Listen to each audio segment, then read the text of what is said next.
3, 2, 1. Welcome back to the Nerds and Words podcast. This is episode 48.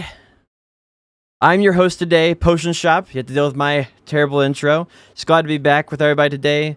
We have a lot to talk about. We have some exploits that went on, and we have some amazing costumes that got added to BDO this week. But before we get into all of that, we have Good Vibes Guy here and Kerr. How you guys doing? What's going on, man? Doing pretty good. Had a very, very busy week. And the 1 week that I've been away, like a bunch of crazy shit happened. So it's like how it feels. Like it's like you take one little it won't be that bad. Like I got a little busy this week, it'll be fine. And then you come back and you're like, all right, they got this and that. What is going on anymore? Like what's this like new class thing? I don't know. You know. I feel you. Like what happened? I got tied up in Destiny, and when I came back from Destiny after like 2 weeks, I did 2 weeks to get into the raid and everything. I came back, I was just like completely out of it. It was like the whole market had flipped on its head, and it's just a completely different experience. And I think that's why no one quits BDO forever. That's why I tell people all the time. I think that's why no one quits BDO forever, because when you come back, it's just a whole new experience again. Even if you think you've played the game a lot. The joys of weekly updates. Absolutely. Yeah, it really is. And then they had this weird crossover event. I don't know how I feel about it. How do you guys feel about them doing a Bugatti sponsorship in BDO? Wait, you're telling me you didn't buy a Bugatti from this? Dude, I bought like 3 of them. I don't know what you're talking about. It's the only it's the only opportunity you're gonna ever have to get a $30 Bugatti or whatever it is. They didn't want... Dude, the horse only has one wheel. They didn't even put 4 wheels on the horse. It has one wheel, bro. What's a spare? Yeah, it's got... they gotta leave room for the T1 through T10. You know, in upcoming updates. Bro, that's so wild. T4 is when you get your 4th wheel. T4 Bugattis. So I have alerts on my phone or whatever by default of whenever a popular post is made for something for one of the subreddits I follow, and I think it was Wednesday, I just get flooded with Bugatti memes in BDO, and I was like, am I missing something? And then sure enough, they actually fucking added it when I checked. I think that I don't think it's bad that they have a Bugatti ad in BDO. I think the problem is that the way that they addressed it to the end user didn't seem cool or interesting. It seemed stupid and ignorant and kind of. It just didn't feel like it was ever in touch, right? I think if you had done something different, I don't know how much horsepower exactly a Bugatti has, but it's 1,000 something, right? It's something ridiculous. And something I think crazy. Yeah, it would have been way cooler if they're like, hey, what do you think about 1 horse? That's a lot of speed. But what about 100 horses? What about 1,600 horses? Well, that's how many horses are in the new Bugatti. And we thought that might be cool to do in Black Desert Online. And you could just have a video of 1,600 horses just running across Black Desert. And you're like, that's a lot of horses. When you see what that looks like in real life, and then I feel that would not be perfect, but that would be way cooler than some costume you can't dye that and the horse that is it doesn't look good, you know? The average person's that's not cool. So yeah, I feel like their delivery was a bit off. Even if they didn't even go to that link, but they made it so the Bugatti blue was a special limited edition color that you could dye your armor and different things like that, yeah. Right? And they didn't plaster the logo on the chest. That's the biggest thing I don't like, is that you had a giant Bugatti logo just sitting on your chest. Yep. I think they should have taken the path of okay, this is a limited time dye, the Bugatti blue. That would have been smart for sure, because lots of people would have loved to be well, maybe I'll use it one time. That looks really cool. You could give it some type of glow effect too. Also, people be oh man, I'll pay $30 for that. You know? Yeah. And then it's so weird the way they did it, because people have been asking for actual armor for years. Mm-hmm. And the one time they put it in, it's associated with this Bugatti thing. So then it's people are definitely gonna buy it, because it's the first time you can get full armor without high heels on a female class, right? Oh, it doesn't have high heels? It doesn't have high heels. Oh, what?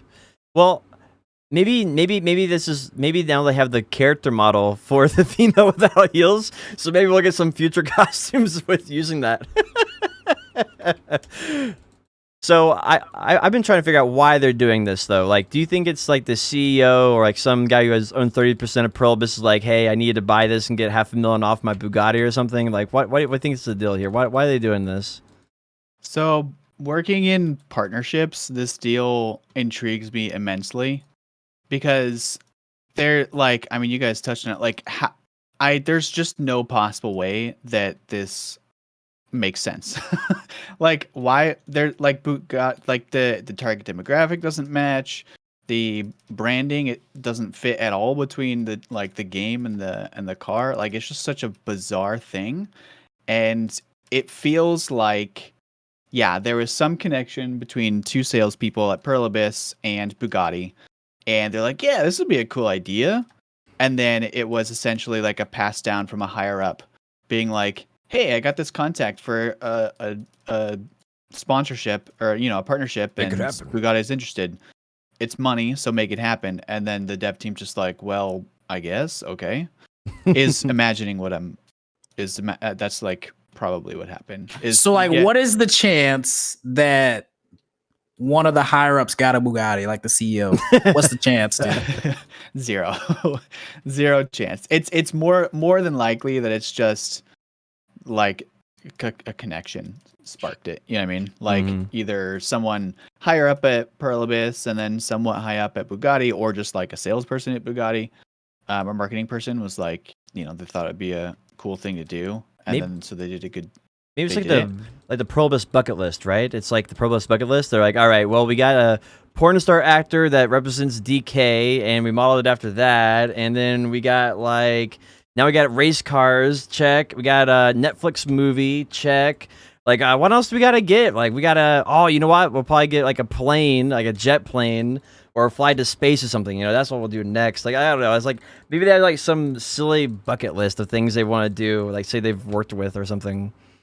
I mean, like bucket lists are for personal reasons, not professional. Like, it's just a bad fit. Like, there's no way around it. Like, I don't like, what is the like Cursed? Yeah, totally. It like thematically, it's fantasy. It's a good fit. Anything anime obviously hits the target demographic. It's a good fit. Sure. Like, those kind of collaborations and crossovers make sense.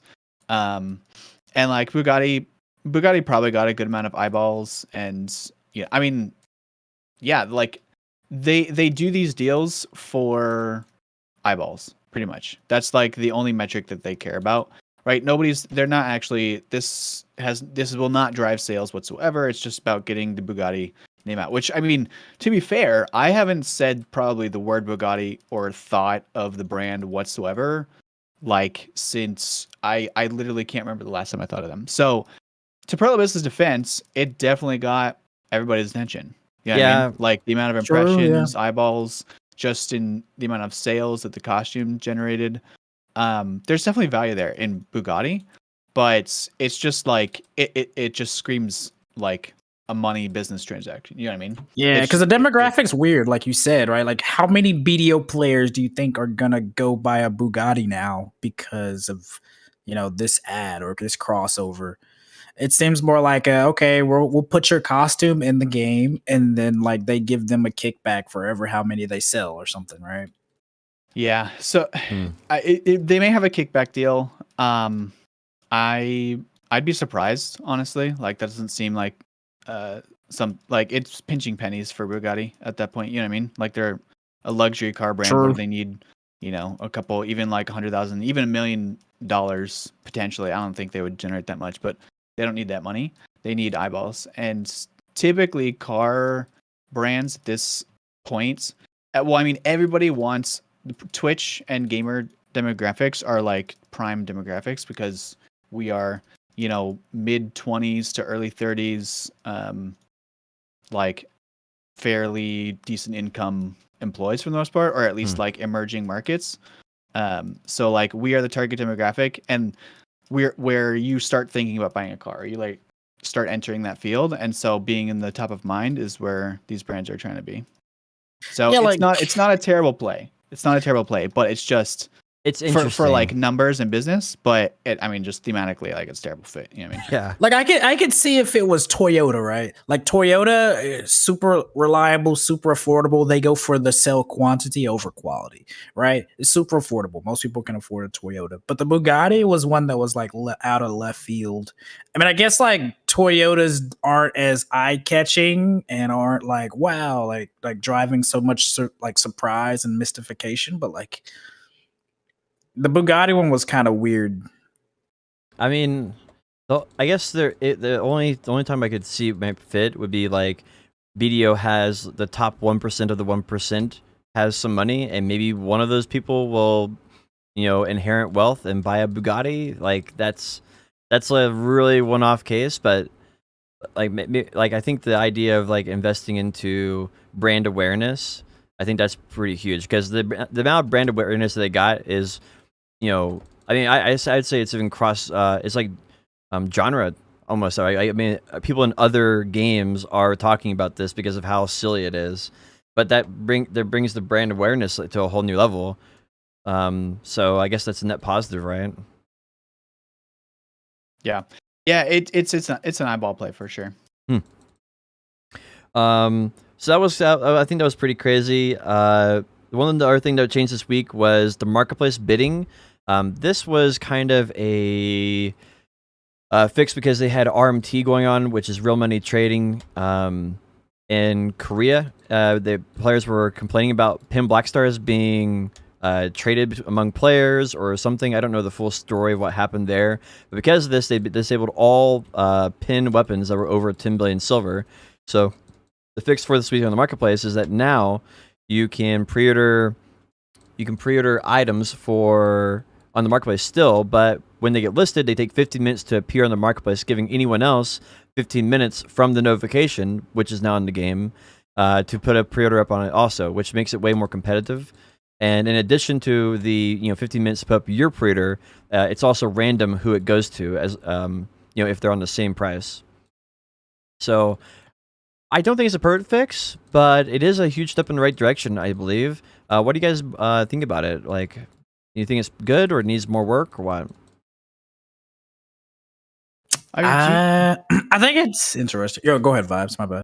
No, that's okay. I was just wondering if you guys know, like, what is it? Was it just someone was saying that they were basically buying other people's weapons for RMT and then reselling them or something like that. Do you guys know like the specifics of what happened or any? I don't know the exact details. No. So, speaking from a North America point of view, because this is something that's been going on for a long time in North America, it's not as rampant nowadays because they had the Jay's hammers last December that pumped a lot of them into the economy, and you can't just get a hold of weaponry roll coupons like you used to. But like a year and a half ago, there would be times where people would pay literally $2,000 or $3,000 to have you list a Pin Blackstar to the marketplace so that they could buy it. I'm not sure how much of that goes on nowadays. It's actually happened a lot too. There's a couple streamers that are known to have sold their Pin Blackstars that they made for like PayPal transactions. So I'm kind of surprised that Korea is just now catching on to people paying to like list, those high priced items. But I think it's an interesting solution because it kind of like it has an element of the old marketplace, like the old bid system where you'd list an item and it wouldn't list for 15 minutes. So it gives you a chance to like, get your bid in. Mm-hmm. I think it's an interesting fix. Yeah, it's definitely not a terrible fix. Obviously nothing is going to actually fully stop RMT. But I mean, this will definitely help. And it seems like the old system wasn't bad because I remember back in the day, like, I don't know, like a Trimuskin got listed and then I needed it. And I was like, oh, I'm like 50 million silver away. Let me just go like clean out my bank and try and do everything I can in the next 10 minutes to try and. So like, it's not a bad fix. But I think there has to have been something that changed, right? There has to have been someone either spam selling it, stuff, or like they figured out some sort of exploit or something to make it happen way more frequently because I mean, like you said, Kurt, that's been going on for years. And nobody can really stop that. but because it happens like kind of infrequently and whatnot, there must have been some sort of change. Either they found a way to like validate or found evidence of like just how much was going on, and they found some sort of indication of volume that they were like, oh crap, we actually have to do something immediately about this, or someone exploited, or something had to have changed, I think. Then they just woke up and were like, oh wait, this is happening, we must fix this now. Yeah, well, the Korean players definitely were the catalyst for this fix because they had like hundreds of them standing on the roof in like Velia and Caltheon, just like, fix it. So that was definitely the catalyst. I heard there was one guy who like kind of like got caught doing it or something like that, and was like a known person in the community, and that's what kind of sparked it. It was like somebody with screenshots of like who was doing what, and that was like there's something along those lines of what kind of started it. I think one of the problems was that you can actually force the price to get lower on the marketplace temporarily. Because if you look at like Pin Blackstar main hand, you can actually see the price dips, even though this pre-order is at maximum price on Pin Blackstar main hand. The price actually dips several times, even though those pre-orders are up there. And even right now, it's only at 93 billion out of 99.5 billion, even though people have just been getting it. So I think there was some way that people were like getting the price to force lower or something, and I'm not sure exactly what that process was, but I think there was something like that was going on as well that they had a problem with. Yeah, it seems like maybe it was more akin to duping, or like that was the issue back in the day, or maybe it still is an issue, I don't know, where you could like sell plus 15 and buy a plus 13 and make like profit or something like that. But then imagine that at the Pen Blackstar level, where instead of you making, like 5, 10, 15 mil, you're making 5, 10, 15 bill per transaction. I'm guessing, like what you're saying, Potion, maybe that is the reason, which is like certainly, if someone found a way to manipulate the market, yeah, I think that's very reasonable to shut it down. Yeah, if they're that makes sense. just trading back and forth billions and millions of silver. Yeah, basically. Yeah, I'm really surprised how like swiftly they were like, that they were like, okay, yo, we're gonna stop the sale of all 10 bill plus like weapons, right? I was really surprised that they actually like did some intervening, because a lot of the times when stuff like this goes on, they kind of just like, I don't know, I wouldn't say turn a blind eye, but they kind of whistling and look their way. Yeah, they kind of just sit there like they don't know or something, and then for it to sort itself out. So it was good to see that they actually like took a strong stance on something for the first time in a while. I kind of hope they increased the price, because I feel like a lot less of this would happen if you could actually just have one sitting on the marketplace at a proper price. So that's kind of what I'd like to see. And also with all the inflation, it's just kind of made it where more people can have the money to actually buy one, which has made this pre-order issue even worse. One issue that I see with it is the now that you get notification, everybody's going to take down their pre-orders and then throw them on the one that got listed. So then there's going to be way more competition for the one that got listed. So like if there's 20 pre-orders up, maybe in the future, then notifications are off. Everybody's like, oh, take it down, put it up on the new one, and see who gets it. And it's just a lot more competition there. And I think that might result in some more negative feedback in the long run, depending on how much competition they get. Yeah. What do you mean when you say put it up on the new one? You're saying like, so unless like there's 20 pre-orders for a Pen Blackstar short sword, and a Pen Blackstar short sword get listed, they would take it down and put it back up? So basically, like, okay, so like let's say I wanted a Pen Blackstar longsword, right?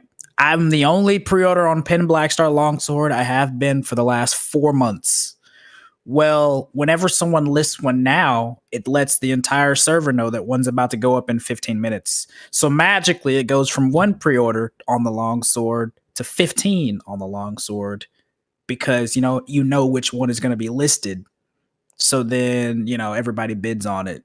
And with both minutes change coupons, it entices people to just put the pre-order on whichever one they can get.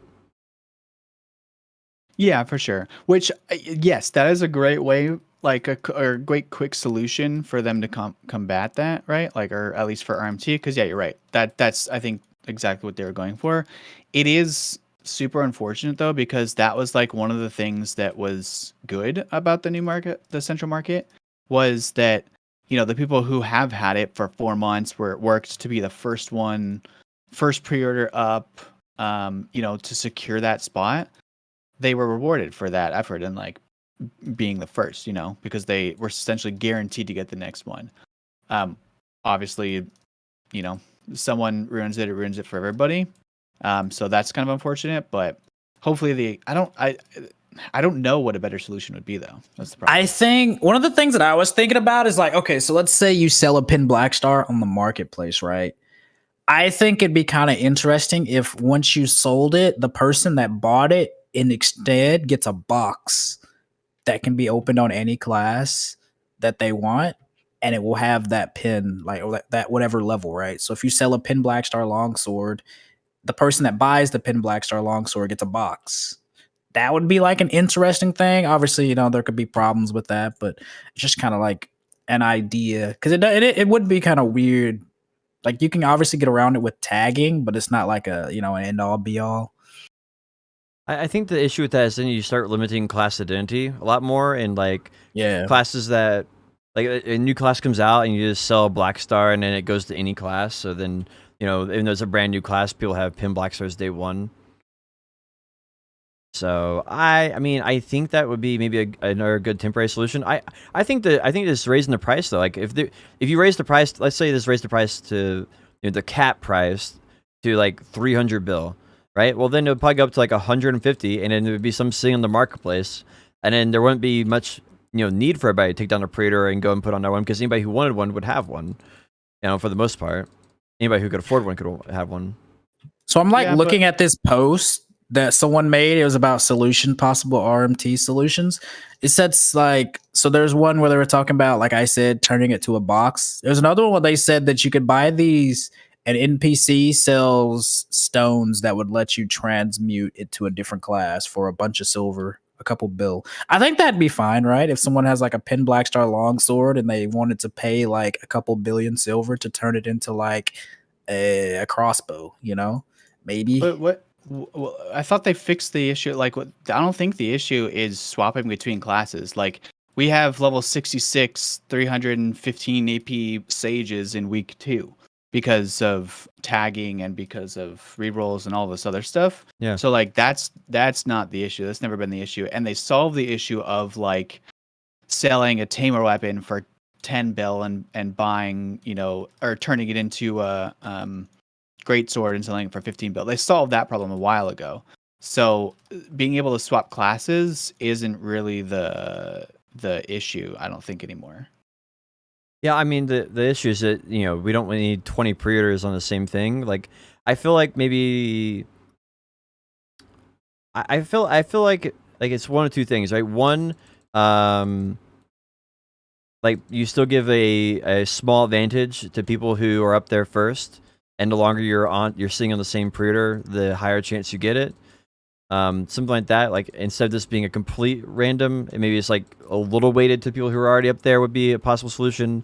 I think maybe increasing the price, because ultimately the goal is we want people who pre-order the weapon that they want to have to get the weapon they want eventually, and that's sort of like the thing that is being punished right now in this system.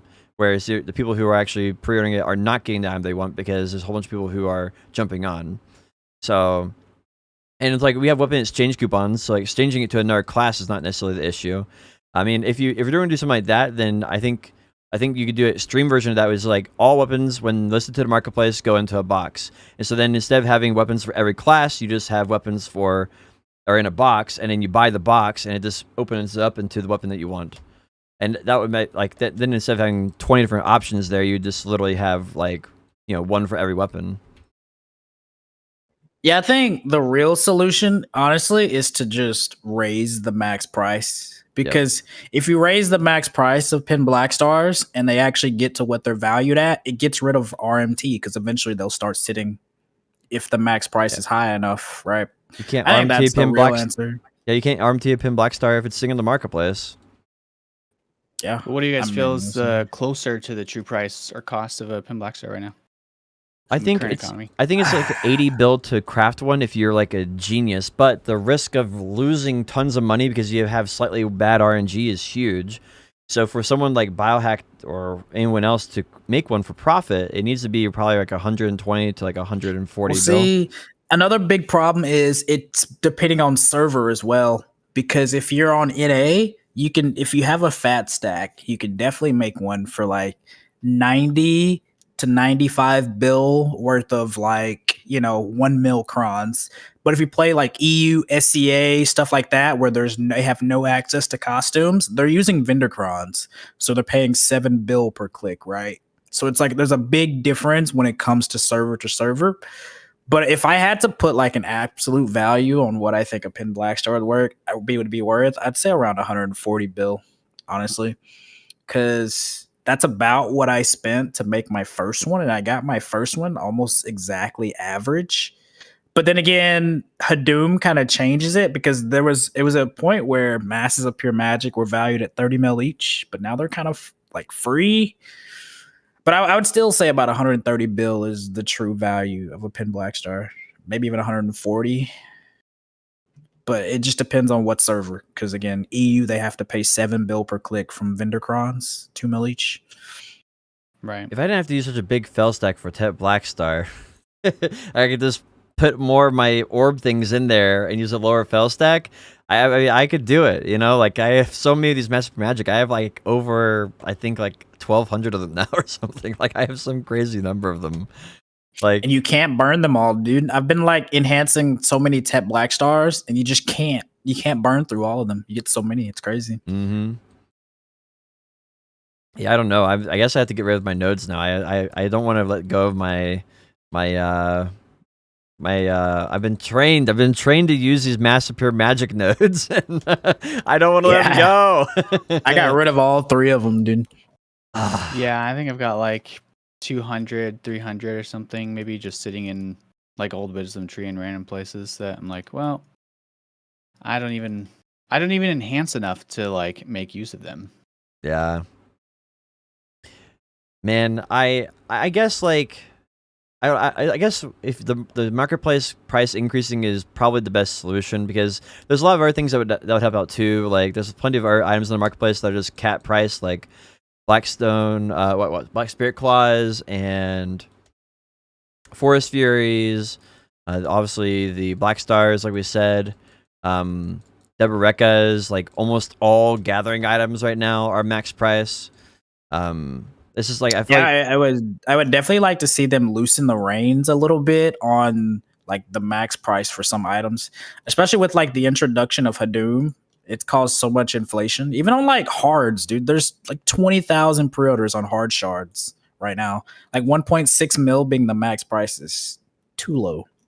There needs to be even if they just raise it to 3. Yeah, right? there needs to be a region though that you can focus on just gathering sharps and hards, where it gives you less of our stuff but more sharps and hards. Like, I don't know, go to Belnos and you get 5 times the amount of hards and sharps, but you get no Caphras or something. They do that in types though, don't they? Like rock is the best thing for sharps and hards, and then trees for Caphras, and meat and blood for gems, right? To some extent, to some extent they do that. It's really the other issue is just not enough energy, right? So you gather for 2.5 hours and you have to go wait and recharge on some of those things. Especially like you run out of energy on was it Pilgrim's Haven in like less than an hour. Like it's like 750 to 850 energy in an hour. And so you use 1 hour and you're toast, you're out. It's okay. We're all gonna become pirates soon, anyways, and sail the seas. Speaking of this is a good transition. You're so big brained. They have Into the Waves. This was a new like event series that they started. It's a 4-week series. This Into the Waves is actually like I guess it's like an ad for Heidel Ball. So they have Into the Waves, and then they have like a trailer which tells us absolutely nothing other than maybe Hadoom and Desert and Rain or something. I don't know. And then they have like several different pages here where it's like they actually have a teaser here that says, but there's a Savvy new edition. June 19th for global reveal with some cool stuff. And they also have events where every week we get a cool event as well with this. And so the events for the first week is login rewards, and the second week we don't know for sure, but there's 3 weeks, 1 per week. I'm really stoked for it. Actually, I'm really excited for. Like I wasn't expecting the Heidel Ball to have such a big event tied to it, and like with all the events and like all themed around the ocean and pirates stuff like that, I'm pretty stoked. What like I don't know what's your favorite part? I guess about what you guys excited. Dude, I'm curious. I'm interested in the pirate class. My all-time favorite weapon, probably out of like most weapons, is I really like the scimitar. I'm a big semi fan. So I could imagine like some kind of pirate class with the scimitar main hand and like I don't know, like some kind of pistol offhand or some shit. That would be pretty awesome for me personally. Yeah. Go ahead. Good. Yeah, I don't know. It seems a little bit out of left field for me. Like, were you guys anticipating pirate at all? I mean, it's obviously not confirmed yet, but yeah, I was not anticipating a pirate. I was thinking something like female class was very obvious because I've been doing male, female, male, female, male, female in BDO for like a super long time. So it being a female class was like, I think, like I would have been very surprised if it wasn't female class, but you know, like that was the expectation. The pirate seems like oddball to me. Like I don't know. I mean, maybe it's because of the ocean dungeon. That's kind of the only thing I can tie it to because it's the next dungeon. I mean, it makes sense, right? Like, because the next dungeon is going to be underwater, and they still haven't given us that like what is it, that little like underwater dungeon it wasn't dungeon, but it like obscures your vision. You know, I forget. They showed a teaser of it in Korea like months ago. Oh, It I could didn't also know. be tied to that too. I can see if I can try to find the video of it, but it's like you're in a place that looks like Sacrea, and your vision is like limited, and you're like going and you find like different mobs and stuff, and you can like enter once a day. I Oh forget yeah, what yeah, they were yeah. calling it. I wonder if they're turning that into like a dungeon now. Is this gonna be a different type of dungeon? So like every dungeon has a different kind of feeling or something. Like a different theme, maybe. yeah, that's Is- that's kind of what I was assuming. Because yeah, Kurt, I remember that being like right. That's I think that's when they started talking about dungeons. They teased Yeah. like Sakraya, right? So yeah, I feel like they just evolved that concept into Ataraxia. I'm But I really guess I'll find curious out. because they said I guess Heidel Ball last year in 2020 they said they're going to be doing the Land of Demons, and then we didn't hear anything about that. But now we have the Ataraxion dungeon, and I'm wondering if that was like what that turned into. I'm wondering if that's what that turned into, as the Ataraxion dungeon turned into the or it turned was what the Land of Demons was. You know, like they just evolved that idea. Yeah, they have a lot of irons in the fire, I guess you could say. They have like they're doing the Port Rat rework next year. They have the mountain region, and they said the land of the demons, and now they're doing Ataraxion stuff. They have a lot of stuff that they want to do. So I guess it's kind of like sifting through it and finding out what they will do, you know, or like Yeah. in some capacity. It would be really nice to like have some confirmation on things that there are like we do still plan on doing this eventually, but is on the back burner for the foreseeable future. That way we don't plan on hearing about Land of Demons for next like like we're not like where is it coming? When is it coming? You know, we can like actually plan appropriately and be like, oh, this is expectations are set. I think it's kind of cool. I like them paying more attention to ocean shit. Like even if they could take this as some time to fix some of the wonky swimming mechanics and stuff, I think it'd be pretty nice. Because I mean, they have this big, massive, expanding oceans. I remember in Arcade they had this like exploring kind of life skill where like you could literally craft like a submarine, and you could search for like hidden treasure that would spawn at the bottom of the ocean, and you have to like extract it, and you could like sell it for money and stuff like that. And like that became people's like method of making money, and it actually put use to all the like biomes and stuff they had under the ocean, and it was really sick. And BO has so much underwater stuff that I think that's literally low hanging fruit. Like that's free, you know. Like all it would take is just them polishing it up. I mean, we got fucking Bugatti horses, dude. Give us submarines and some kind of like underwater exploration, you know? We literally got Bugattis. Like there's no excuse or anything. Like lore is out the window at this point. So Yeah, I mean, based off of the I mean, yeah, it seems like, well, especially if Pirates coming out, it would be a great time to refocus on water content. But like, it's just, I don't know. For me, life skilling's good. It's fun, but to kind of take it to the next level, for me, it needs to have like the arcade factor. It needs to have some sort of um like objective or goal, or there needs to be some sort of conflict. I hesitate to say like conflict or PvP because right, most life skillers probably don't really want to PvP while they life skill, but it needs some sort, like, even if it's, I don't know, if you go to, I'm gathering right now, and there's a dude when I got here and I just instantly stopped channels. I mean, there's no like, we're not fighting over resources. We're not like, it's not like I don't know. There needs to be something more to engage in, even if it's not like PvP in the sense of traditional PvP, but it's like you're competing against other players in the region for the resource for a specific time frame, something like that, to where, especially for like ocean content, right? Because the submarine thing, I remember I played like a month of Arcade, but that was something I was like, that sounds super cool. Yeah. And it's just like, it's a resource that you kind of fight over. All right, like you find it first and you're like, oh cool, but then your boat's out there, so if someone stumbles across you, they're like, oh, there's treasure here, I'm gonna fight them for it. And that's what kind of makes it interesting. Just the chance that someone could come across you while you found this treasure, and you have to like hustle to get it all in. That makes it interesting and engaging and exciting.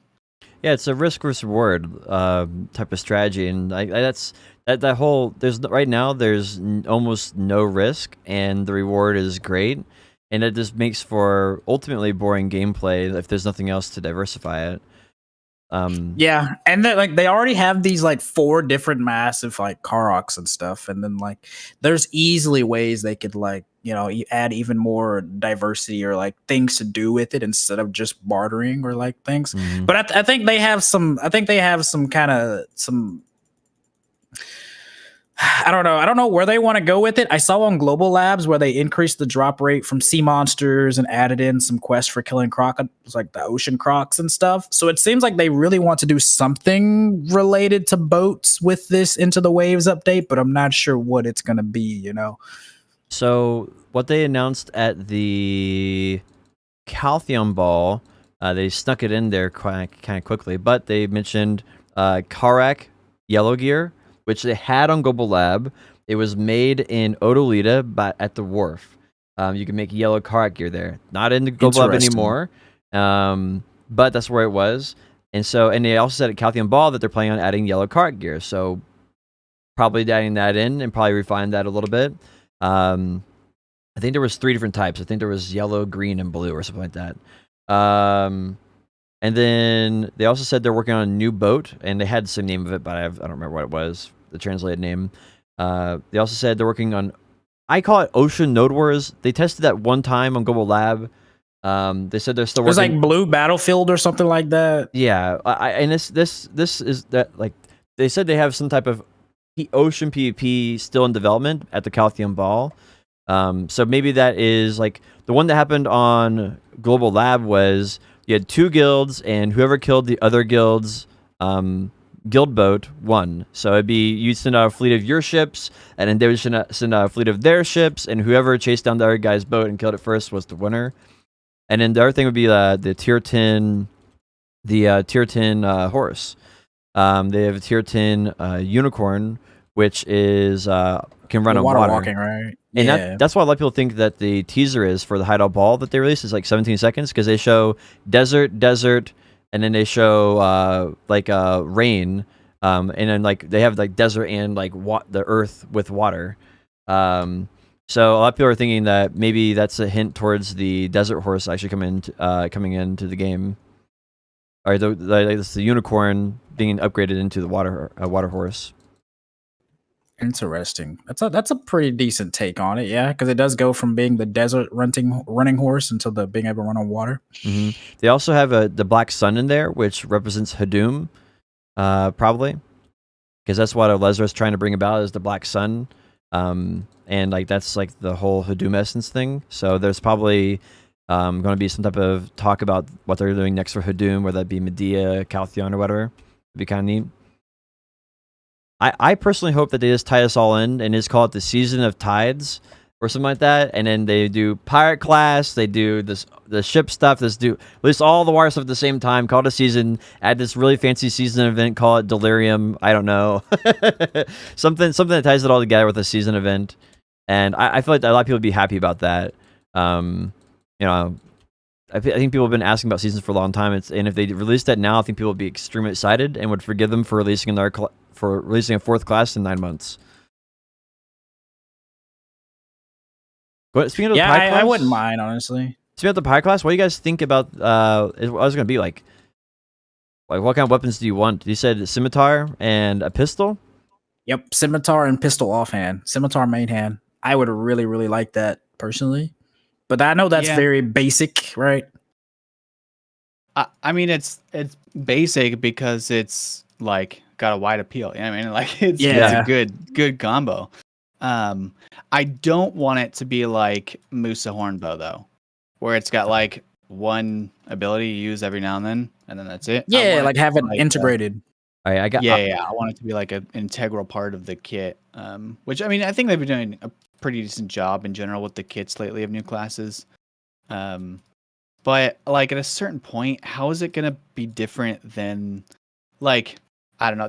I've always not super liked their just pumping out classes forever because at a certain point you're not gonna get much variance, right? Like at a certain point you're gonna be like, oh, this feels like this other class. Okay, this feels like this other class. Like there's only so much they can do. I feel like. Smash said, "What about like a giant anchor, sort of like Nautilus from League of Legends?" All right, so we have to talk about this. So on Korea, they have a file for a Rusty Neuver, and it has like a new name. It doesn't have an icon yet, but it has LT on it, and so the LT is 15. Which is the same weight as all shield Neuvers. All Neuvers have different weights, and shields are 15. So it has to be something heavy, like a shield. And the things that we can come up with is maybe a blunderbuss, very heavy, a shield, or an anchor, or a cannon. Because those are all things that some of those would be odd offhands. But that would I think the anchor would lean right into there. I personally hope that it's an anchor. I think an anchor offhand that acts like a shield or like a long range grappling hook that's really slow, or like. Do we really need more like full range class? I hope it's some kind of like hybrid where it's not like full range, but you obviously get a little bit like mid range. I don't want another. I don't think it's gonna be ranged. I think it's like, think about it this way, like. You have a sword, and the way you get in close for the sword is using your offhand to get in close. And so I feel like I don't know, but I would like to see that. And they dropped a teaser on their Twitter, and it said she's the captain of the Creole. Our captain is no longer here. Queek. She was taken away by the White Witch or something along those lines. I'm paraphrasing a little bit. And so that means Elezra, the White Witch, took her away, and we know she's been attached to the dungeons recently, which probably means the Pirate Lady is attached to the dungeons. And in the screenshot, they had a little photo of the Creole drawing of her. And podcast is good. We're just getting started, kind of. Oh, sorry, my bad. Good, bro. And in one of the photos, they have a sword. They actually have a sword in there. So I think your vision of a sword class, like a scimitar or pirate type scimitar class, or something like that, is very possible because they have that sword in the image. And if you look at the little flag, you can see what looks to be like a class emblem. You know how every class has their emblem? If you look at the little flag, it looks like a new class. The one behind emblem. it? Yeah. You see what I'm talking about? Yeah, it has like the fish in the middle. It looks like a new class icon. Yeah, maybe. I mean, they have a fish and they have two swords underneath it. I mean, I could see that as a new class icon for sure. Okay, I want this class. I want a grappling hook. You want a grappling hook? Like, yeah, I want like I don't know. I think it was BFA WoW.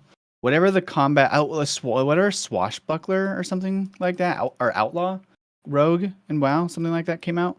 they new added like class. grappling hook, and you could like basically I imagine it as mouse, like in BDO you would use mouse to move, but it was basically the same functionality on Rogue. Like you would click the button and then you'd click where you go, and then it would like grapple hook you towards that location or to it. I want like a Interesting. I want like a sweet grapple hook class, and then instead of, it would be kind of like a reverse grab, where instead of you lock them up, it would just be a simple stun or something like that, or even a stiffen. Oh, and you pull but yourself it would in. pull you to them. Yeah, exactly. Ah, I want that, where it's like this, just like pretty agile and nimble, but like kind of hard to use because you're like swinging, ropes around and stuff, kind of thing. I think that would be fun. That would be pretty cool. I mean, they could really make it cool, especially if they really want to index into this ocean PvP thing that they're kind of like doing, to be able to use that to go from ship to ship and stuff. Like they could do some really cool stuff with this if they actually put some thought into it. I'm totally down for the grapple. It just reminds me of Last Oasis. I want to be able to grapple through the trees and just swing around like a madman and go at the speed of light and just zoom in, and I get too much velocity and just kill myself. And then right? Exactly. Oh my gosh, that sounds amazing. And then they can say that they finally put climbing into the game. Too soon, bro. No, what you do is she can make a makeshift grapple hook and then trade it to her buddies, and it will do the same thing as her grapple hook, but it'll be very, very slow for climbing up hills and like castles and stuff like that.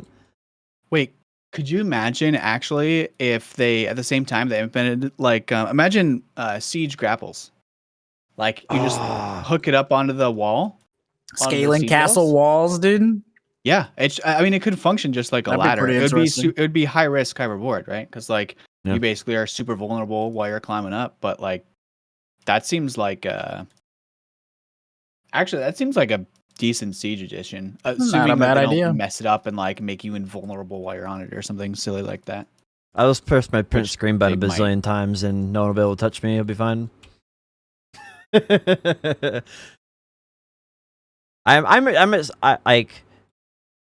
I am not happy with the teasers for the teaser. I'm kind of tired of that whole thing, but I am like actually surprised with the direction they've taken, like with going with the pirate, like going with the whole ocean theme and like quadruple double downing on ocean theme. Like I'm pretty happy with it, and like I enjoy it. And it, like I guess it makes sense a little bit in hindsight now that we've been told about it, because they just gave console like all the ocean update out of nowhere. There's like, oh, by the way, here's the cry, and here's the ocean, here's the boats, and here's all the... And it makes sense now that they just like kind of dumped that all on them, and they're like, have fun. Oh, by the way, it's coming really soon. In before, this is all just for Termine Water Park. Oh my gosh, Bruh. don't even. They put Termian Water Park out in like Aquila's Eye or something like that. Oh no. They make a new island for it. You got to sail to in the middle of. I do think they might add a new island, because the island that they show in a screenshot, I don't think it exists in BDO right now. So I could see them reworking an island or maybe doing a new one. Because the one that we show on the website, it doesn't exist, I don't believe. And also the screenshot that's currently that they have that also doesn't exist in BDO. And so that makes me think that that'll be a place we can go for the new class. You know, I'm surprised that they don't make different classes, especially now that they're coming out with classes that have actual names like Nova and Sage and shit like that. I'm really surprised that different classes don't have different like starting locations for the main quest, right? Like even if just the beginning part was kind of like curated in a special way. Yeah, especially since so much of the game is like pretty straightforward. Like I don't think it'd be too hard to start somebody off like, hey, you start this class, you get enough gear to start in Caltheon at level 25 or something, like make it a little different. Elvia Pirates. What about Elvia, like Hadum Pirates? Oh, you 5-man party grinding, PvP. Yo, no. I don't want party grinding. I want it to be exactly like it solo? is, just Hadum. Yeah, because that'd be pretty interesting. I mean, if you party, I don't know. For me, party grinding, I'm more of a solo player anyway. So like, party grinding is just I'm never gonna go. Like, they already have packs I'm never too. gonna want to have the motivation to get four of the people and then like trick it out True. there, and it's just too much effort. I just want to be able to hop on, pop my buffs, grind for an hour, and like but I don't know, the beauty of Pirates was just the risk reward was like very well tuned, because it meant something if you died. You lost your coins. Potentially you had to swim from the other island. It was like a big waste of time, depending on where we were. So like the risk reward there was very well done. And so and yeah, I don't know. I think that was the biggest thing of why Pirates was big in the day. Yeah, it was kind of interesting, especially because like after you kill someone, they couldn't just spawn node, or they could, but it would send them to like an island over, right? It would send them to another island, so then they'd literally have to like swim back to you. Oh, it was so good because you could memorize exactly where the boundary line was, and then just bait them over the line and be like, oh, gah! And then they're off to the next island. You're like, all right, he'll be back in 15 minutes. All right, that's good. Yeah, that was fun. But I mean, the biggest thing was like coins were like a decent part of the overall income from there. So like it was just punishing enough to be like kind of like make you not want to die, but not so punishing that you're like, I just wasted a whole hour of grinding. You know what I mean? Exactly. Which so it was a really good, it was just like, I don't know, maybe like 10-15% of your income for that hour. And it's not like, it's different than losing experience or something that is more permanent to your character. It's just like you lose a portion of what you worked on in that short time frame versus you lose a portion of what you worked on over the last 5 years of playing this game. You know what I mean? Sure. It's very different. Yeah. Yeah, exactly. I like I feel like if that was the case where they're going to do Hadum Pirates, right? The regular island and everything, that holy smokes, that would make this my favorite update in BDO of all time. Like that right there with like new class and maybe a season or whatever they're doing with the ocean stuff, right? That combination there would just be the coolest update. It really would be. And you get your Mysteries of Summers because it's about that time. I can only get so hard, sir. It's the potion shop update, bro. Fuck. But yeah, that's the crazy thing though, that like literally all of this could just be Termian Water Park, like Vibe said. Fuck, dude, I hope not. It could be the best Heidel Ball of all time, or it could be the worst. I mean, it really could be either one. I'm excited. Like it's every Heidel Ball. Yeah, but I don't know how they do it. Every time I'm excited, all right? I can't help it. That's what happens. I get excited. It's like you know you're going to be let down, but your brain still somehow psychs you up. Like, you know they're going to give you this extravagant lip service where they're like, yeah, we're going to show off this roadmap, and this is what's going to happen, and you can expect this by this, and then they may do one or two things that they show. But it's like you always get excited for it. It's kind of weird. I mean, I think they're legitimately afraid of Lost Ark. We can get into Lost Ark maybe later, but I think they're genuinely afraid of that, though. Like that's a big beast on the horizon. Yeah, I mean, also taking it. I mean, they're afraid. They've shown that they're afraid of like literally every MMO, right? Mm-hmm. Anytime a WoW update is on the horizon, anytime Arc Age came out, just like literally anything in the space, they're like, oh my god, we have to match it. We have to. And I mean, it's this weird marketing thing, like standard that everybody has to.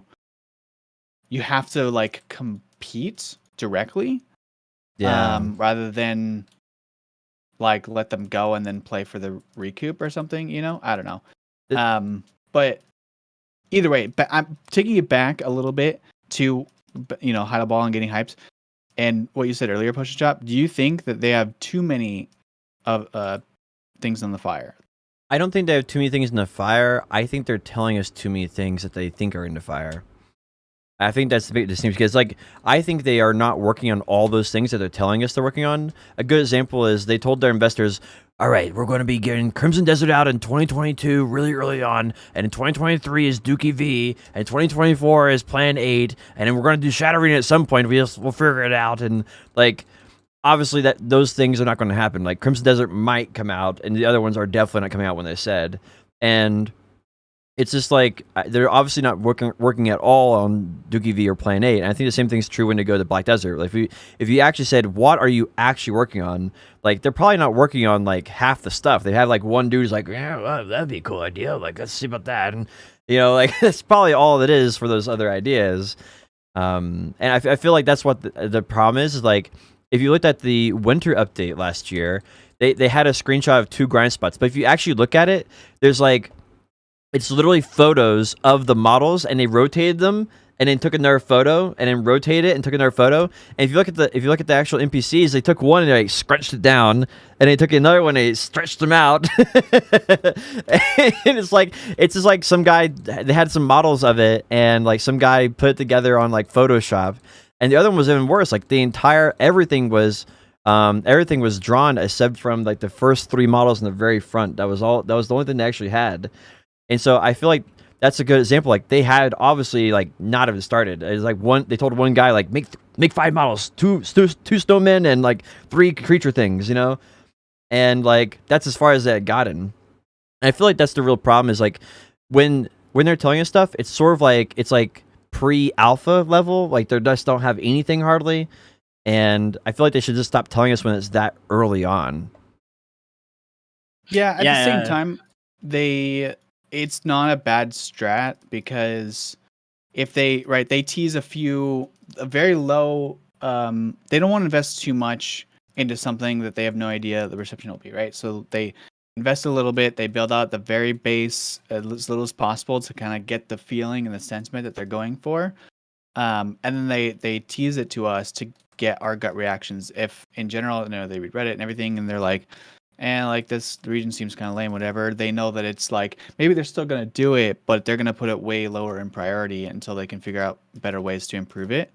And so that's gonna be pushed further back. And so I think that's probably what they're doing is they're building super prototype versions and alpha versions so that they can gauge initial interest to decide where to put it in the development pipeline.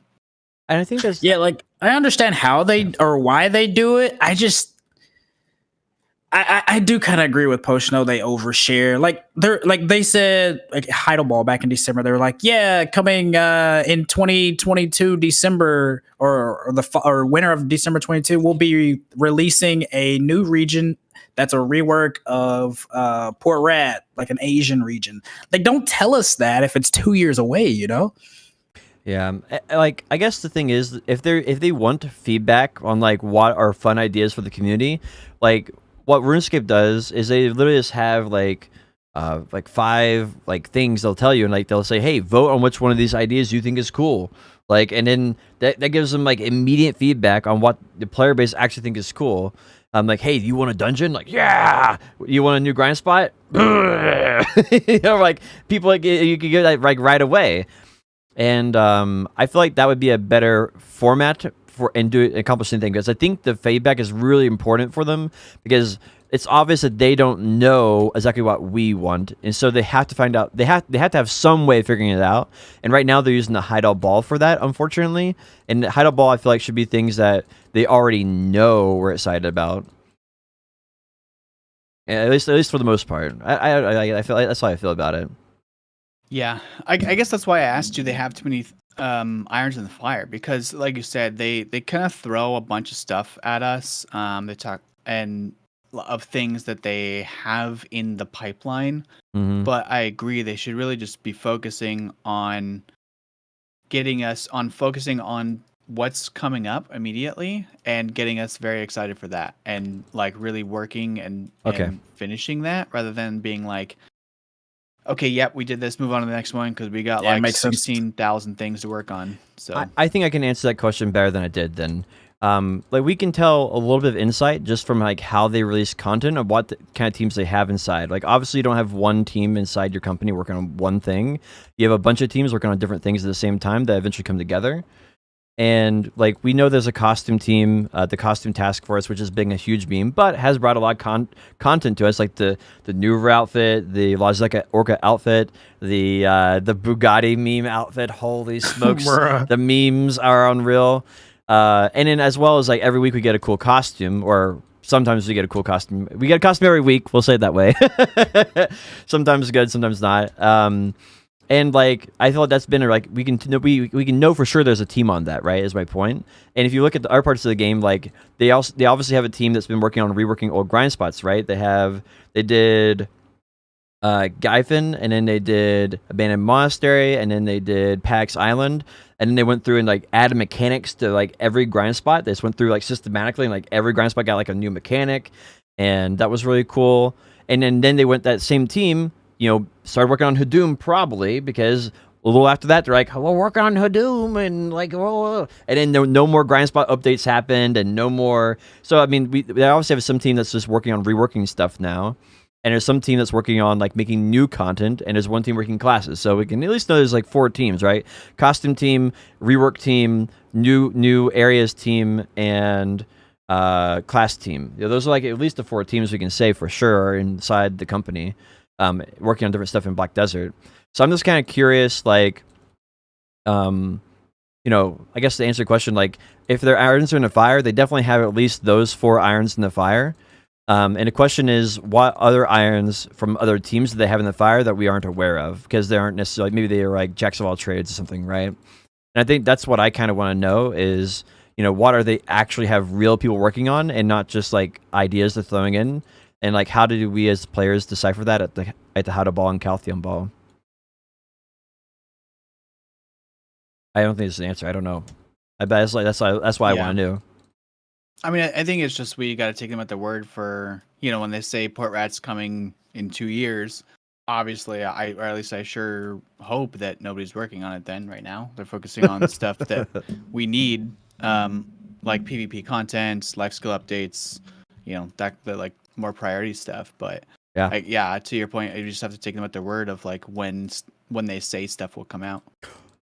Trading. Yeah. And that's the main issue, right? When they tell you, oh, yeah, this will be out in 2 years or this will be out in fall. So sort of like with, everyone says the climbing and pottery life skill, right? Like case in point, like there was no reason for them to actually say anything about that until it was until they were like 100% sure, like this is going to come out. That's how they kind of find problems. It'd be nice if they changed their mind on something, like they said, just to tell us that they're like, hey, it's not, we put it on the back burner for the foreseeable future, just so we don't have to anticipate it. But that made me think of what you said there was about trading. They announced trading a Calcium Ball rework for the second half of 2021. Do you think we're going to hear more about that? What's it going to be? Wait, what do you think it's going to be? I hope so. I have like 20, over 10 billion crates that are just sitting there. If I know, dude. I don't even at this point. No, it's there. I mean, it's going to be some sort of. I think they're just going to treat it like bartering. They're probably going to copy bartering, be like, "Hey, that was pretty successful," and just translate it to land for the most part.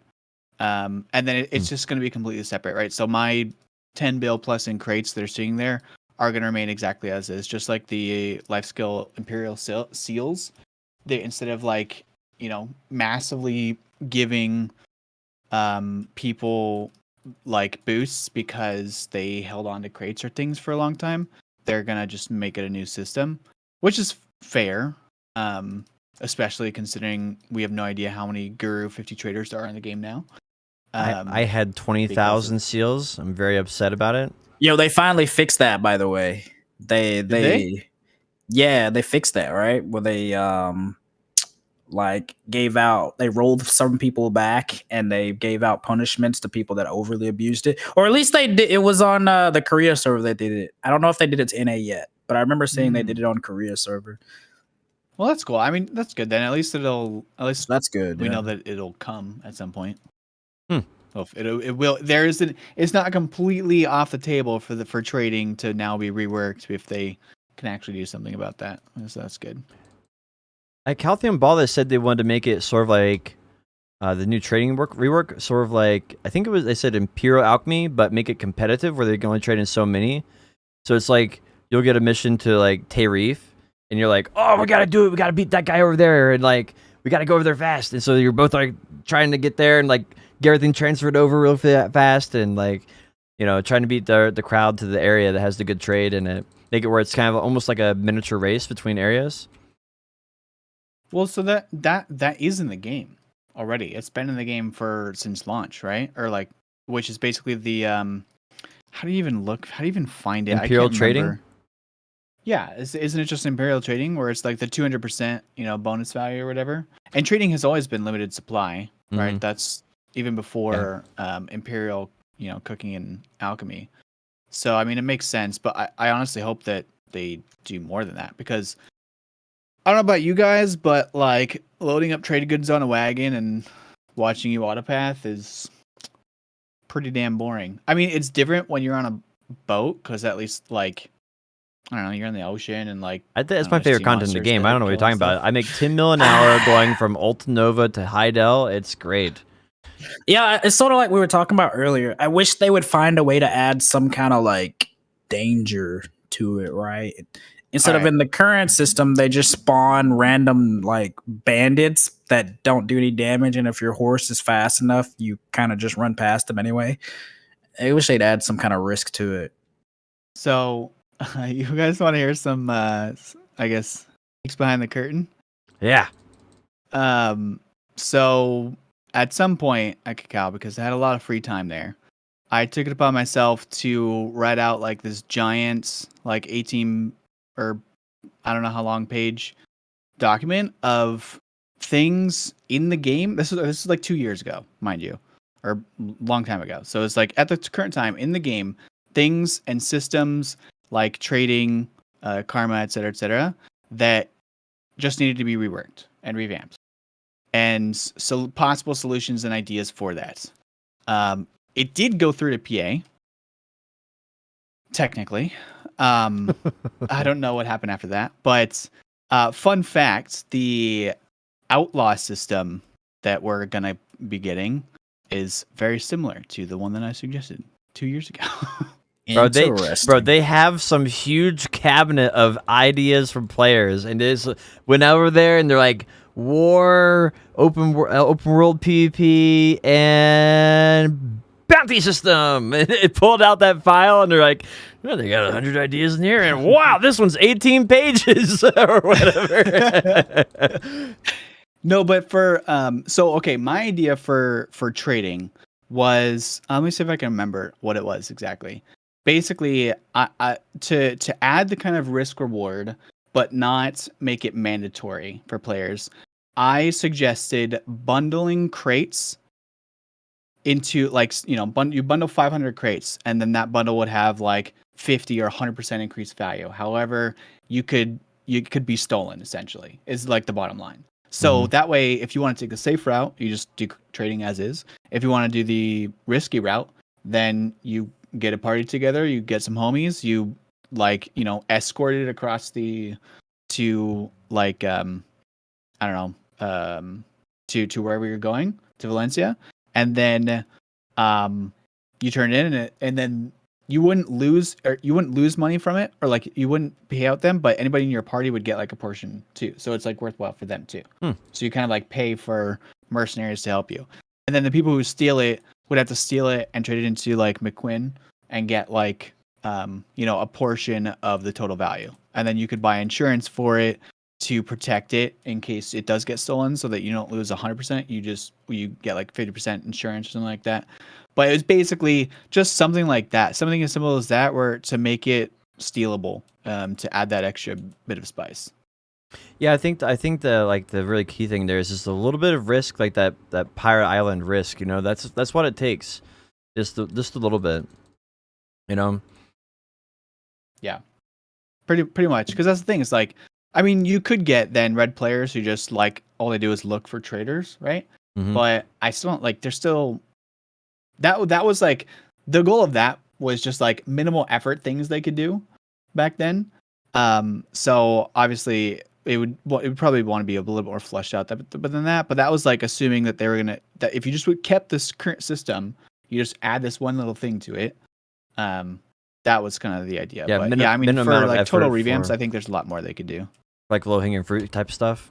Yeah. That makes sense, honestly. Yeah, I like that. Honestly. Yeah, there's like a lot of easy things like that. I mean, maybe that's what they're doing. They're just gonna be like, they found your document, and now they're just gonna slowly, one by one, just go through them. They're like, oh wow, this is, woo, oh, this is how long have you had this? They did address a few of them. They added the horse race in. They're doing the outlaw system. I think the horse races are a huge harpooning step in the still right exists in the direction. game. Sorry, go ahead. I think the horse racing is a huge step in the right direction. They still need to figure out how to turn it into Mario Kart, aka like this, like the gamify it to make it fun. Because right now it still feels like I'm just like in a horse race simulator, and you know that might be fun for some people, but for the rest of us out here, you know. But I think that right now that's a huge step in the right direction, you know, with like custom race horses. Like and everything. it's something, right? It's something. It's an improvement. It may not be perfect, but it's something. Absolutely. And it's content for horse enthusiasts, because I mean, there are tons of horse enthusiasts in BDO. So it is content. It is something for them to do. Speaking of that, they actually added a really cool item to Global Lab for the horse racing this week. They added 3 trophies: bronze, gold, and silver. Or I said wrong, bronze, silver, and gold. And when you get them, they actually add mastery. I think it's like training EXP and mount EXP. And they last for 10 hours as a furniture buff, which I think is incredible because you can actually use it when it's AFK then, which is like what the majority of people want to do. Yeah, I actually just randomly, I was like, I don't really do training at all, but you get random extra mana XP scrolls from things. And I'm looking at it and I'm like, 20% mana experience for 1 hour. What is that going to do? Like, why is this in the game? Granted, these are probably from like 2017 or something, but still, still, like AFK horse training was still a thing back then. It's like, why are you giving 1 hour buffs for horse training? You expect someone to like hardcore and sit there and just like run back and forth or like in a circle for an hour? Like, is that actively drifting?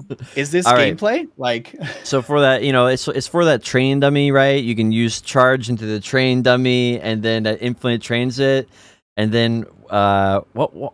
There's like, what's the cheese for training horse skills? I forget. There's some cheese. It's sort of like if you hold, I think it's S, and then, or no, you hold F after you do a drift, and you can do SW, FW for like crazy drift canceling training or something like that. Drains your horse in like 5 minutes. But yeah, I thought that was actually pretty like I think the new horse racing, going back to that, and like the global lab update for those trophies are like pretty phenomenal. We kind of gone all over the place. Is there anything you want to go back to, like I don't know, the Heidel Ball or the class or something? Oh wait, before I forget, in case there's any new people that don't know who Good Vibes Guy is, he used to host this tournament called the BSL, the Black Spirit League, which was like a weekly circuit PvP thing that was really popular in the community. And he worked for Cacao as a community manager for the game back when you were CM, right? Or was it GM? You were CM, right? Yeah, I was a CM. Yeah, he was a CM for the game back when Cacao used to manage it. It's kind of given the spiel for people that are, might be new or don't know who Vibes is. Hello. I guess that's a good like transition into what about, so at this point it seems almost guaranteed that we're going to get the Jay's accessory hammers, because again this week they went back and they added a date, December 22nd, which is exactly 6 months from the patch after the Heidel Ball. So sort of like they did with the original Jay's hammers, where they gave it to us but we couldn't use it till the following Wednesday on patch. So they went and did that. And they also added in the new distortion equivalent that comes from the dungeons that Korea got. So at this point, it seems almost guaranteed that we get the Jay's accessory hammers from Heidel Ball. I need to buy a Tet accessory. What do I need to buy? I mean, everybody's just gonna like. Why would you tap anything other than a Tet Disto, right? Yeah, you can tap anything except for Deboreka, and Disto is definitely going to be the biggest value for sure. Yeah. Is it? Sorry if you just said this and I missed it, but can it downgrade, or is it guaranteed no downgrade? Yeah, there's no risk. No risk. Yeah, it's just like the hammers.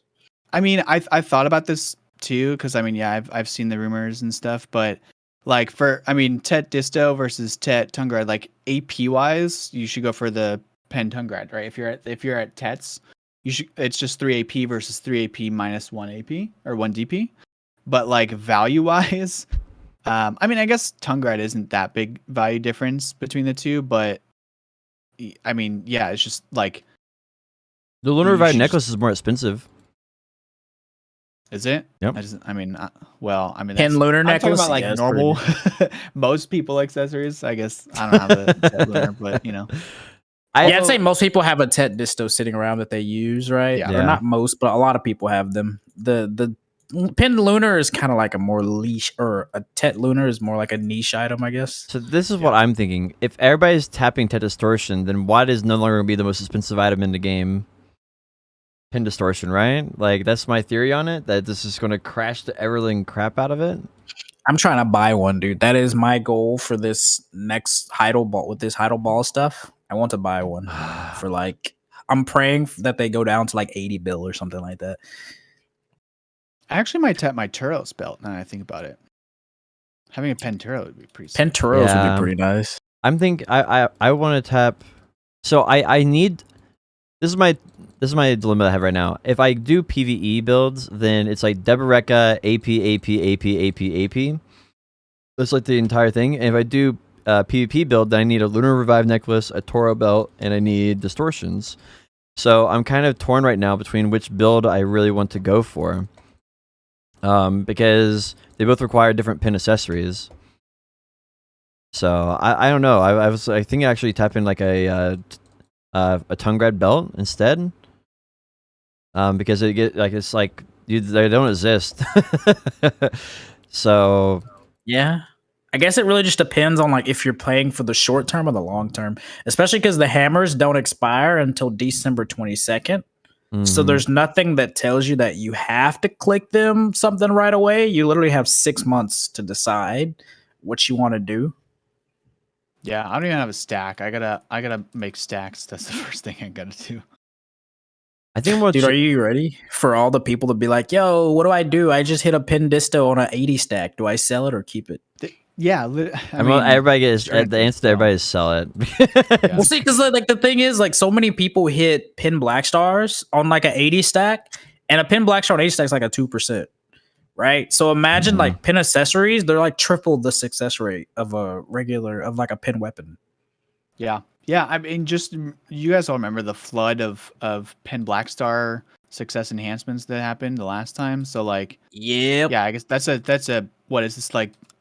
If you have the right stack for it, it's like 2-3 times as many, right? 2-3 times the percent chance. So like, that's gonna be a crap ton. That's gonna mess with the market forever. I feel like I there's have gonna be enough. stuff sitting. I'm going to have enough money by the time this happens that I can buy 2 pin distortions if they get down to 80 bill.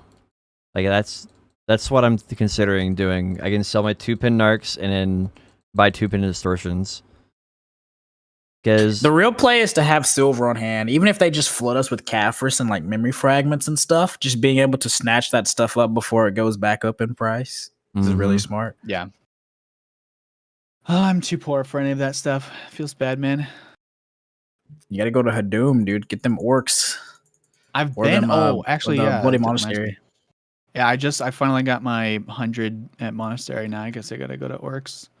I tried grinding there once. I don't get the rotations. I'll figure it out.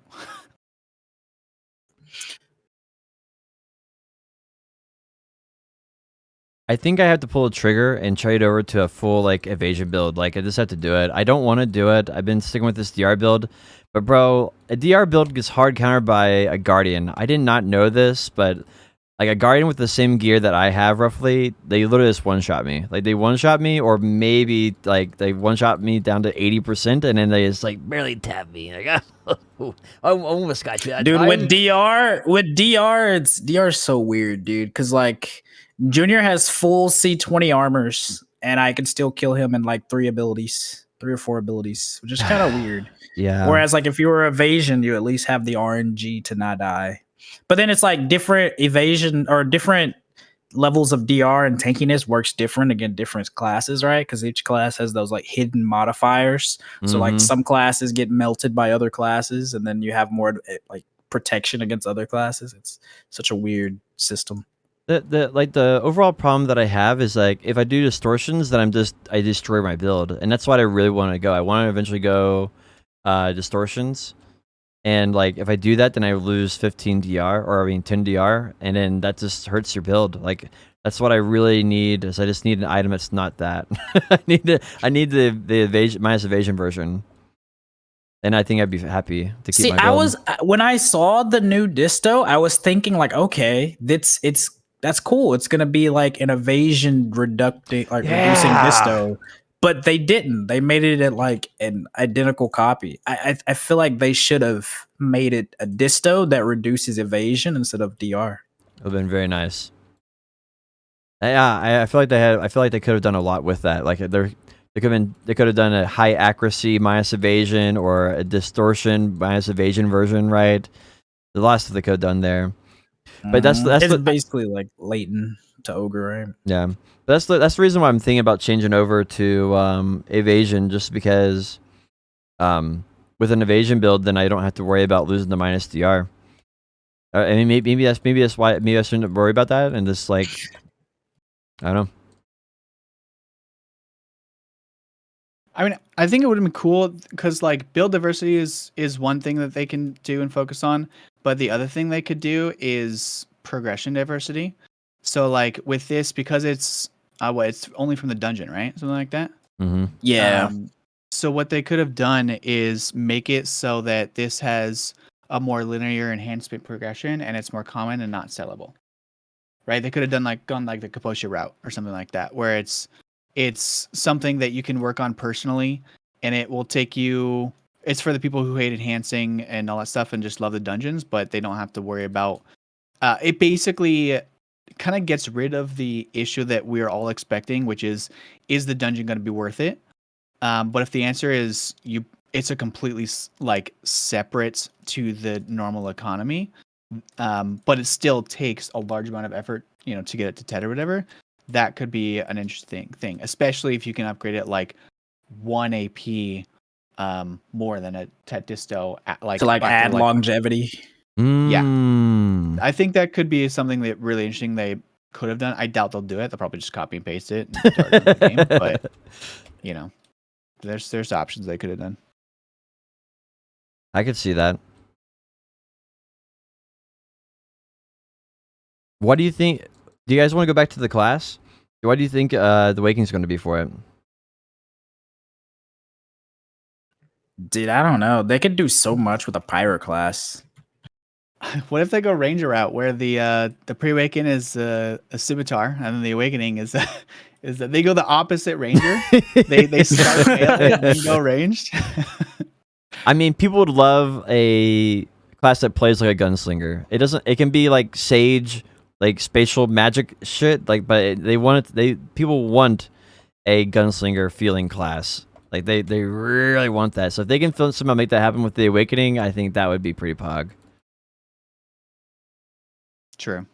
Yeah, I mean gunslingers are always going to be popular. So I wouldn't be surprised. I heard you on your streams say a lot, Potion, that you're like, I don't get how are they going to do gunslinger or pirate, like it doesn't make any sense. I mean, there's a lot of stuff that doesn't make sense in this game, but I feel Bugatti. yeah, I feel like there's definitely a way they could make it so that it feels. I have a feeling it'll feel kind of like Archer plus like Lawn or Hashashin or something like that. Like it'll be kind of like a weird mix, is what I'm guessing or anticipating, I guess. Yeah, like I had to come to reality check on like that might be possible they could do a gunslinger class when they announced the pirate. And so I was like, how can they do this? I don't know. And I was like, oh, what if they do like Sage portals and then it's like she controls water and then the water acts like a gun, And what if she's like what if she gets on a boat and she can control wind and she's like the master of wind on the boat and shaping it all, like maybe she could do that as a gunslinger. I was like I don't know, like I was like coming up with all sorts of there's some cool ideas. stuff that they can do with her, because like when you're on the water, you have these annoying ass currents and like wind changes that are like preset, and her being able to ignore them would be pretty sick, honestly. Mm-hmm. Especially for like somebody like Nabron. Is what you're saying. You know, Bicycle class that can change the wind and swim faster. you know, maybe. Yeah, I don't know. I think we'll just wait and see. It's like it's just pure conjecture at this point. So Yeah, for we'll sure. see. They to be fair, like the feel of Sage, the feel of their latest classes has been pretty good. So I think we can give them the benefit of the doubt, like that it'll be a pretty fun class. But They've improved a I don't know, lot. the whole Strong.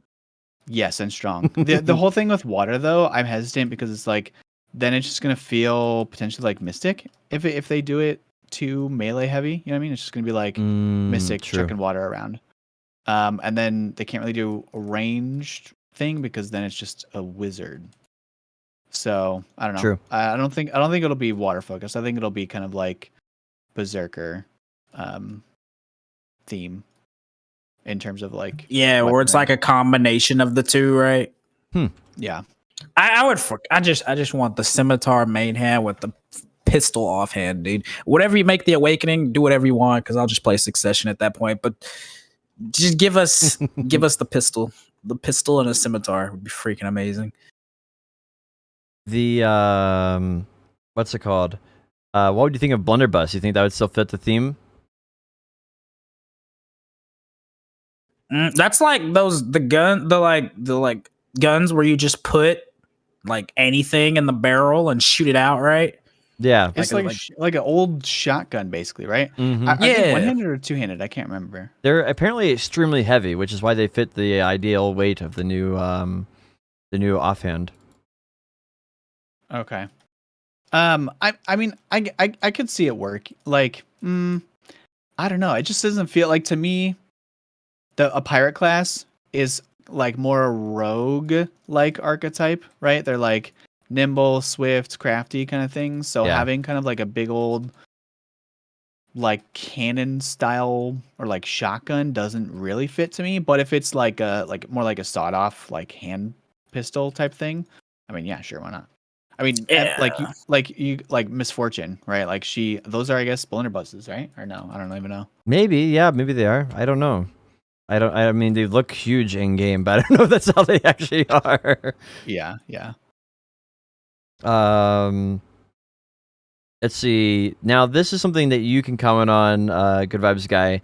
Now, I'm not a tournament professional or anything like that, but so in the Wizard Tournament Finals here, in the Gear Capped, is this how it normally goes? They had one guy enter, and he is default one because he was the only guy who entered. Is this how normally tournaments go? See, that's always like this weird paradox where like people that are watching are always like, "Oh my god, gear! Why isn't it gear capped?" Or "I want gear capped arenas." Like people just don't realize that when there is gear capped content in the game, people don't really do it. Right? We had gear capped RBF. Hardly anybody entered the gear cap trial like arenas. I don't know, dude. I'm not too crazy about gear capped content personally. Yeah. And I don't mean, think people actually want it, but they think they want it.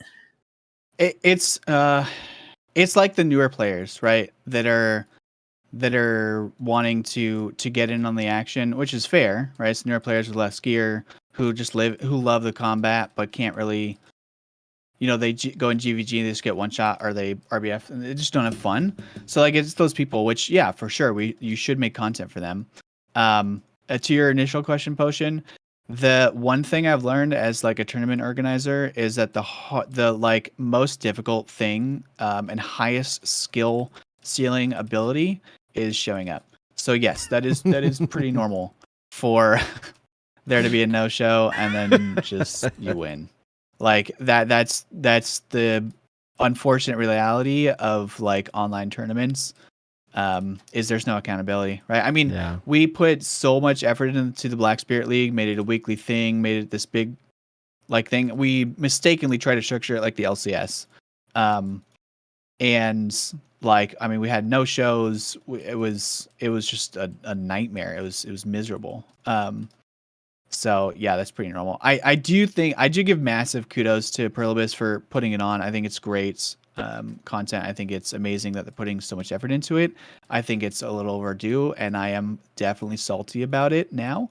But it's fine. I think they're doing a great job. I do very much appreciate as well that they're giving content creators opportunities to engage and like be a part of it, right? Like flying Armin and Vert out, just allow like giving them essentially hosting rights to them is great. It's just how they're handling it is pretty good so far. Do you think there's still like a place for someone to like do like a circuit style tournament thing, like a weekly tournament thing, like Black Spirit League, like you guys did in the past? Like taking all the stuff you learned and like taking a crack at it again, but with like more people, so it's not just you two guys like shouldering all the burden and stuff.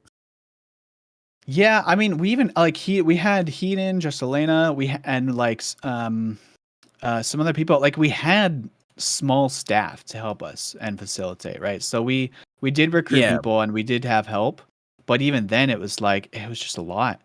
And people don't realize how much effort, and that was the most disheartening thing is like we put in so much freaking effort, and then people just come in and complain about the smallest things or like one rule or something like that. I'm like, if you got a problem, by all means, please do it yourself. And I think Blacksea. Do you guys remember Blacksea? I think that's his name. The name sounds familiar. Yeah, it was like a wizard back in the day in either Snake or Black Rose or something like that. But he he and his group kind of had issues with some of the how we ran it and whatnot. And I'm like, okay, cool.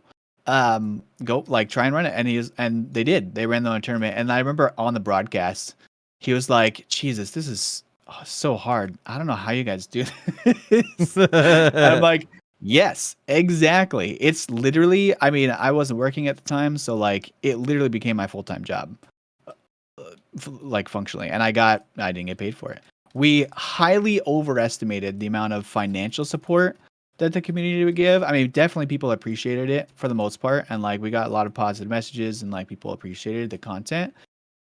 But like we had a crowdsourced prize pool, which we put 500 of our own money. We split it for the initial pot, and we're like, but if you donate and whatever to the stream, you can increase it and like by half. So if you donate $10, $5 goes to the pot, $5 goes to us.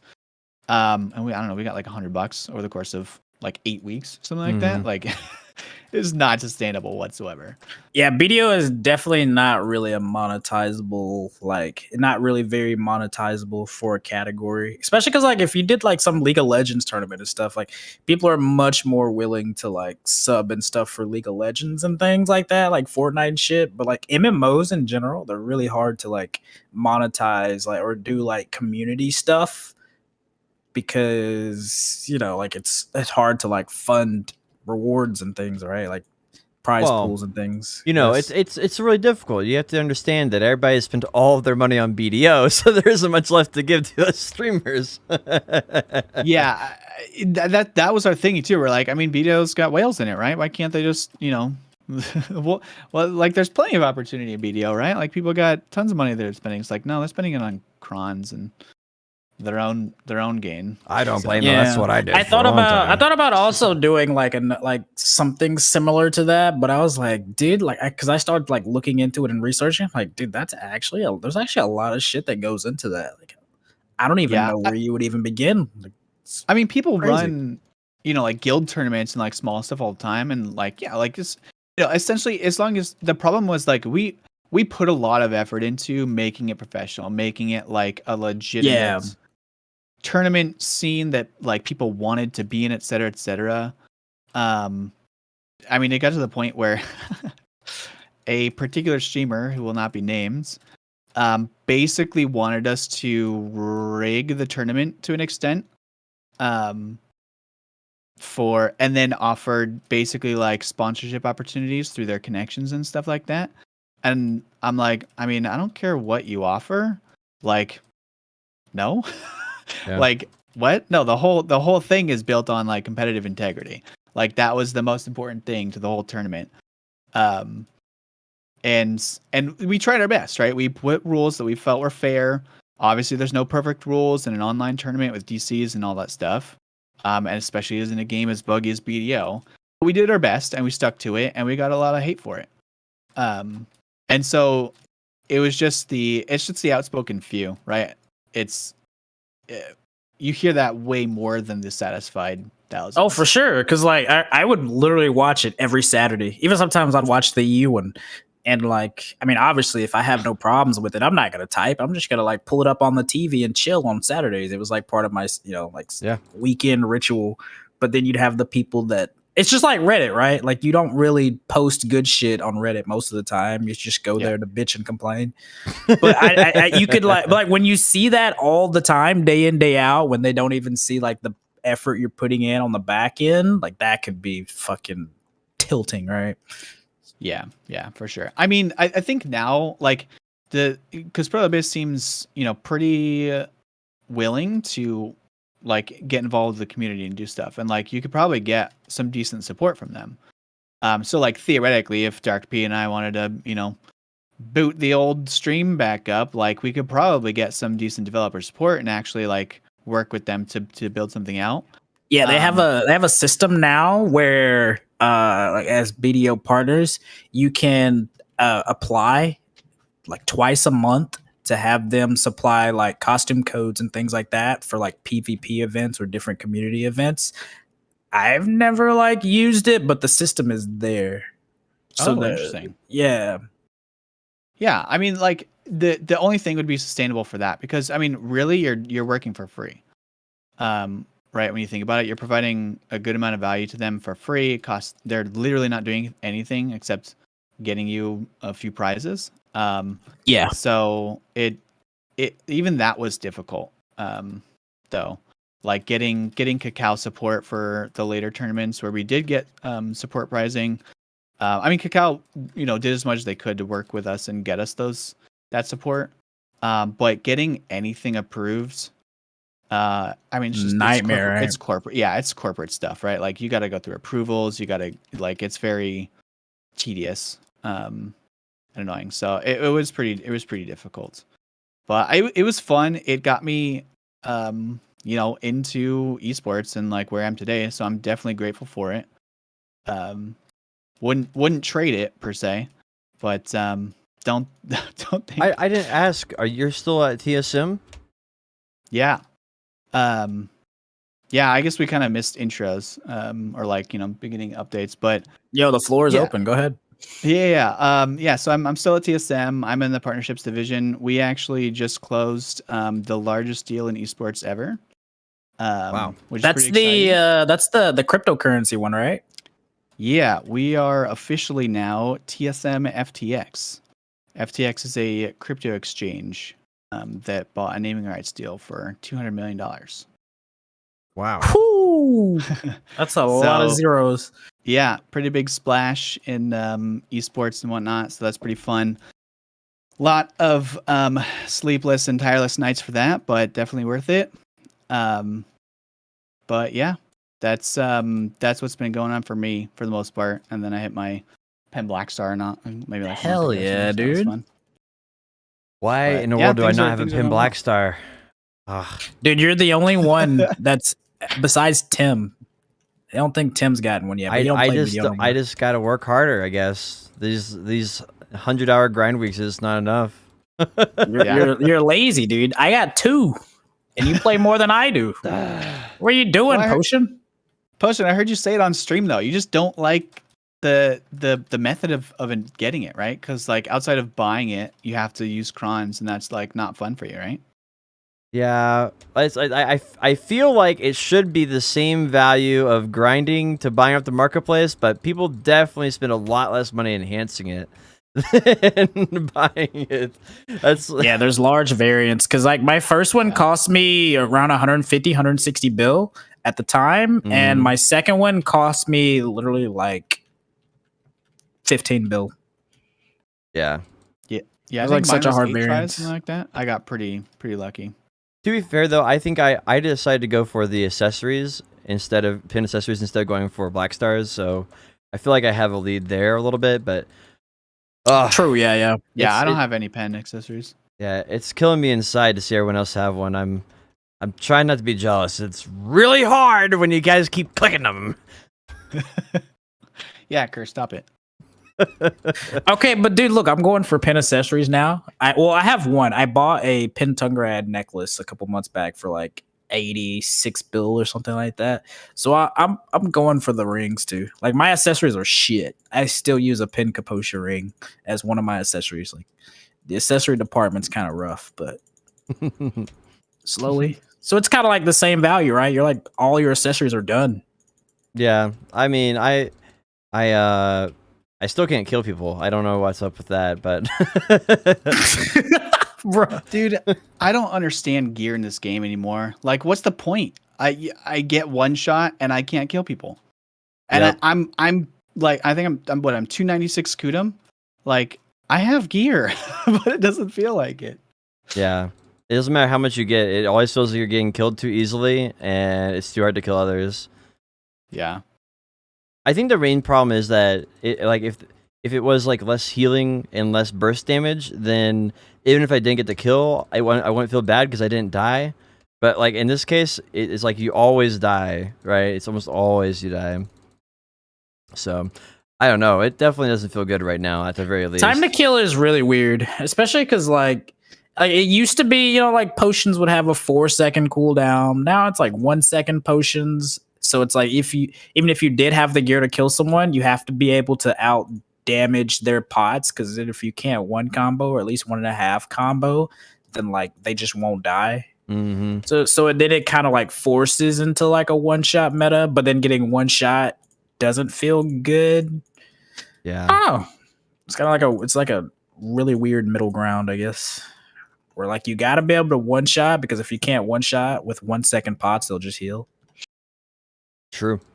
One thing we didn't talk about was the leak on the website. The leak on the website was obviously we talked about the pirate class quite a bit. There was an image of the female pirate class. What we assume is the female pirate class, and with all the hints they've given us about it so far, it's basically confirmed it's a pirate class. But the other thing they had on there is they had images of each event that's coming. We're getting in the coming weeks. It's in Discord underneath topics. If you scroll up a little bit, I linked it in there. But basically, they have each one in there, and the one on the 23rd is obviously the rewards on after Heidel Ball, which is like the J Hammer and a lot of that other stuff in there. And I guess some kind of a big event with that. I'm really curious what you guys think is going to be after that one and before that one, because the one before is like a picture of an archer. And the only thing I could think of is maybe EXP buffs, because they typically give us EXP buffs around the time of Heidel Ball, or like the reset stuff. So I'm wondering what you guys think that one might be. And the one after it might be the ocean stuff, is why I kind of figured. But I was wondering what you guys think of the leaked images for the events, and maybe give like ideas what you think it might be. Let me scroll up. I'm not sure, dude. It could really be anything. It is pretty broad. Honest. Yeah, like I never really know how to speculate when it comes to these events. Obviously, we know there's going to be a Termian beach. They showed the picture of the female pirate class, and there was a Reddit post where they data mined her like whatever little code where they released when they put a new clothes or classes files in the game. There's a Reddit post of that, so we know it's a female class, and we assume pirate because she's dressed like a pirate. Other than that, I don't know what they could do. Maybe something Mysteries of Summer. There's a lot of ocean content that they leaked that could be one of the events. But yeah, I don't know. It's really broad, right? Mm-hmm. Like the leaked images could be anything. Yeah, I think you're pretty spot on. I think it's going to be a experience events, and then who knows what the other one is. I think the Mysterious Dark Night one, I think that's going to be Mysteries of Summer. Oh. And then they're talking about it on Heidel Ball, you think? Possibly, yeah. I mean, I don't see why they wouldn't if it's going to happen. Oh, soon, that makes sense, honestly. And then yeah, it'll be the Shy is just an experience or life experience / Termian Water Park probably. Actually, the Yeah, probably that. That's my bet. Well, the first one was obviously a maid. That's why it kind of gave me ideas like, oh, the images somewhat represent the object that we're getting, and then like the 23rd is definitely like the rewards from the Heidel Ball, like for sure, because of the hunt, the J hammer and everything. So that's what kind of gave me the idea of that. I'm kind of surprised that the class image actually got leaked. Like that's the one thing that surprised me, is that actually have an image of the class is what's really surprised me about it all. What they did for Calcium Ball is they did 3 weeks of 300% EXP, and they gave us at the Calcium Ball, they gave out, I think on the following week or whatever, they gave out 8 300% scrolls. They had 300% combat EXP. So I'm hoping it's going to be some similar event like that, which will give a lot of people the opportunity to maybe level a new class when it comes out, and also enjoy leveling classes they're currently playing before the new class comes out and get that kind of tidied up. So that's what I'm personally hoping it is. The funny thing with all the leaks is that it's always SEA that always puts up an image on accident on their website and leaks literally everything. It's just funny. Like, I don't know why they were even the ones that leaked Nova on accident. Like, they accidentally put up the post before it was supposed to happen. It's always fucking Red Fox, dude. I don't know what they be doing. I just have some guy inside, and he's just Or SA, not SEA, SA. They what happened is they give some guy who's not supposed to have permission access to the website, and he can log in there, and so he's just logging in there and just messing with the files every time, just making sure it gets in there. Like, we gotta get these hints in there.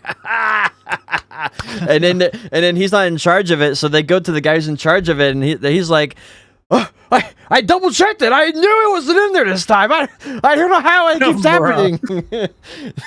They're like, if you have one more time, you're fired. Your Pearlbus is already trying to take the publishing rights from us. You better not do this again. Like, there's some dude that's getting talked to about it for sure.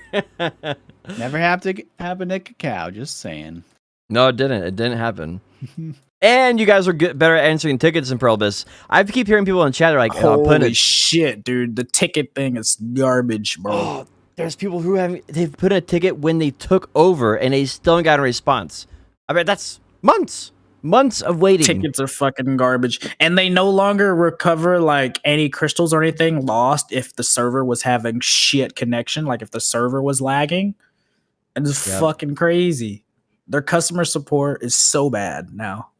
Yeah. I mean, people highly underestimate what Cacao did for the game.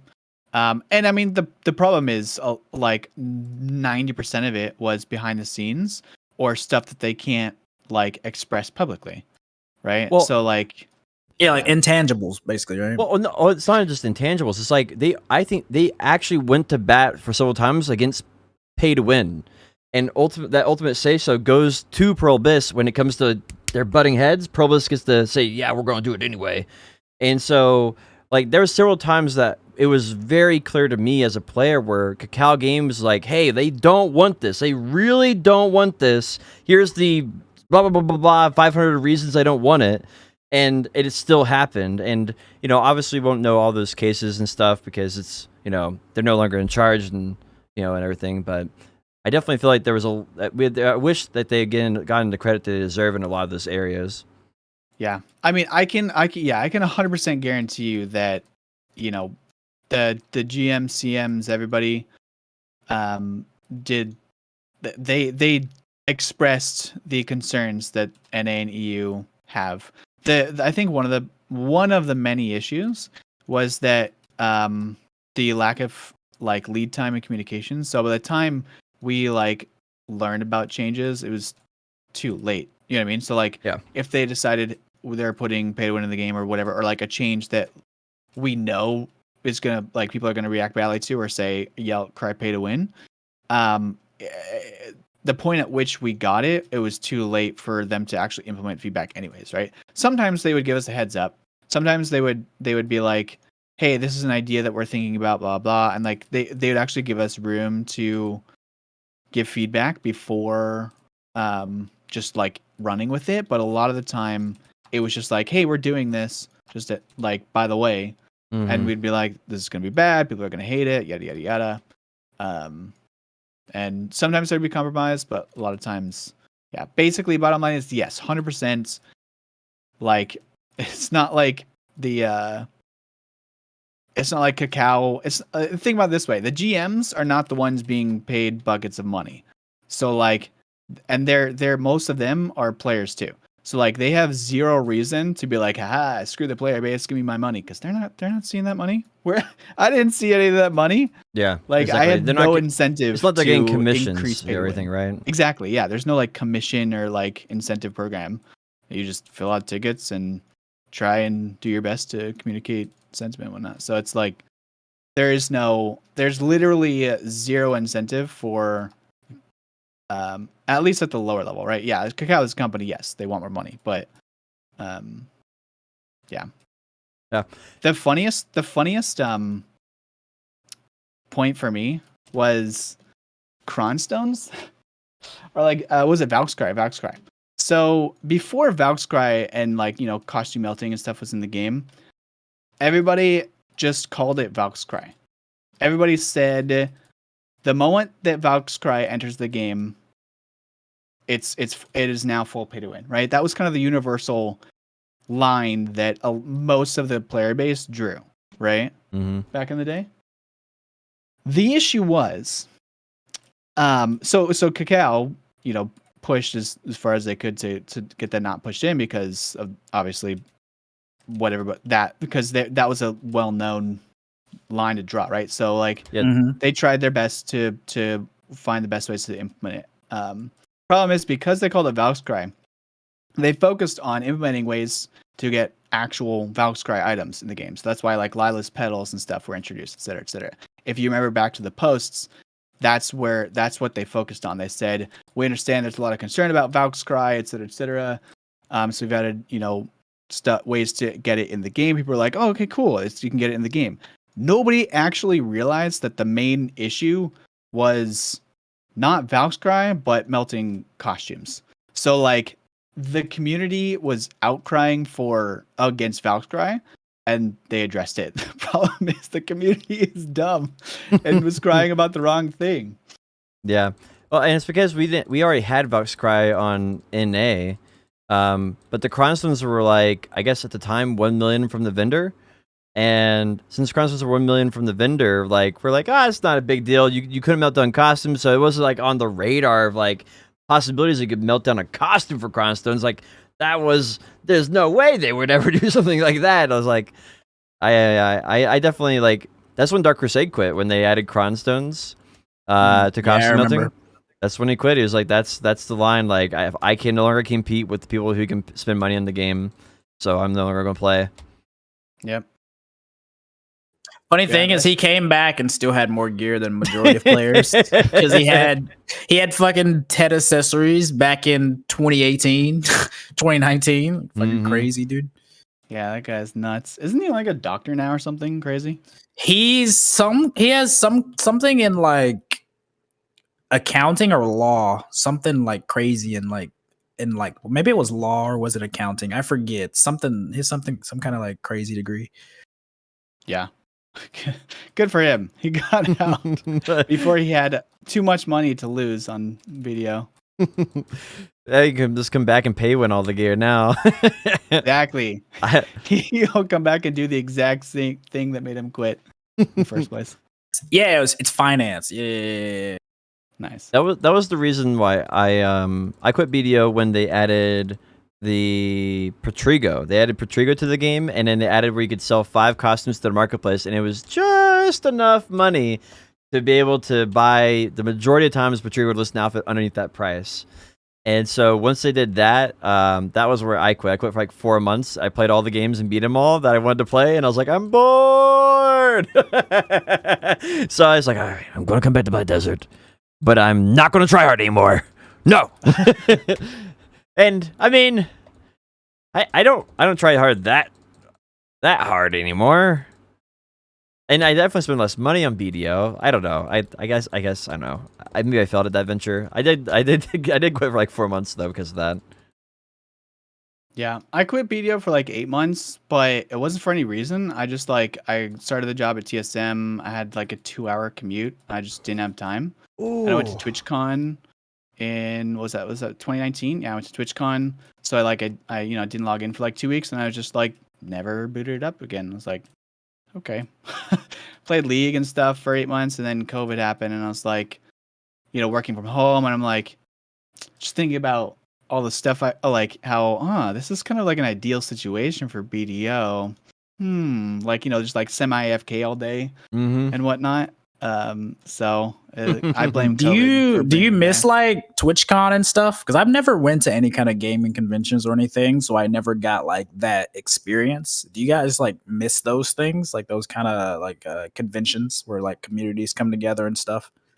I wouldn't go Uh, every year. Like I wouldn't go every year, but I would like to go like maybe once every like every 3 to like 5 years, something like that. Like I'd like to go every so often just to catch up, and because there's like I met Zizarin and he's like a huge streamer over on Path Exile now, and back then he had like 500 viewers when I met him, you know. So that was like kind Yeah, of he's cool. huge now. Mm-hmm. So you yeah, mean? I mean, Sorry, go ahead. go ahead. I was just gonna say, to me, like TwitchCon is really the only like convention that I've ever been to.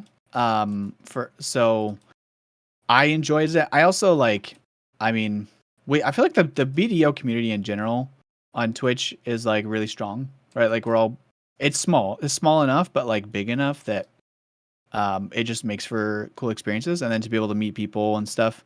I don't know. I definitely do miss TwitchCon, but and I for sure would go every year.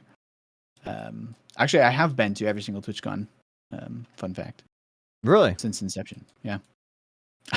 I went the very first TwitchCon was in San Francisco, and I was dancing for a company in San Francisco at the time, and so I didn't know anybody there. I didn't know anybody going. I tried to convince like a friend to go with me. Actually, they did go. I did convince a friend to go with me the second day, but like he was just a random.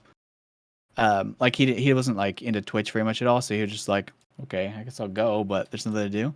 And I just like walked around and like just saw. I got like pictures with the odd one and like totally random stuff. Just like wandered around on my own. It was just a weird and kind of cool experience. And then the next years when BDO was live, and I actually had like people to meet and friends and stuff, and it was cool. Yeah, I think that the TwitchCon experience like definitely is something that can't like I met Lakari there. I met like everybody I've watched for years on Twitch. Like I met a lot of them. And it does like that type of experience is something that's like there's something different like meeting somebody you've for the first time that you know really well. It's strange. It's sort of like I'd sort of say like I don't know, like maybe it's like you went away for like a week on a vacation, and you came back to your dog, and your dog's like, "I missed you so much." It's like it's like just a really interesting experience to meet somebody in real life for the first time you know really well, but you've never seen personally. Like if you talk like people you talk to through a stream, right? Like through the screen, I guess. I can see that. Yeah, Yeah. that makes sense. Lakar is Honestly, definitely 6 foot tall for sure. By Yeah, the way. at least.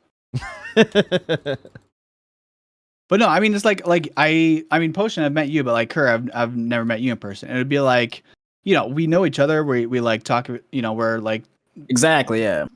so it's just like seeing them. It's like it's different. Like being able to hang out with person Mhm. versus virtual, which I guess everybody in the world now knows what that's like with COVID, right?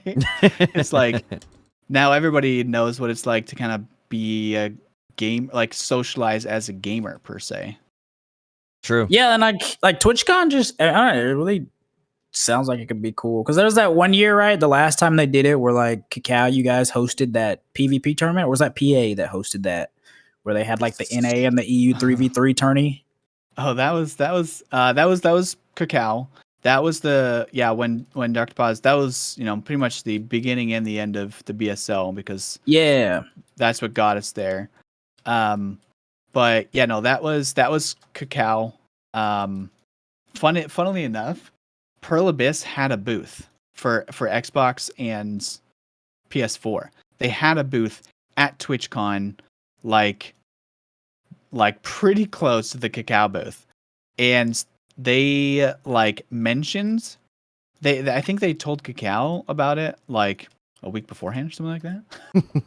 It just goes to show like, well, like they don't even communicate. Like they could have easily just consolidated booths or like worked together, but nope.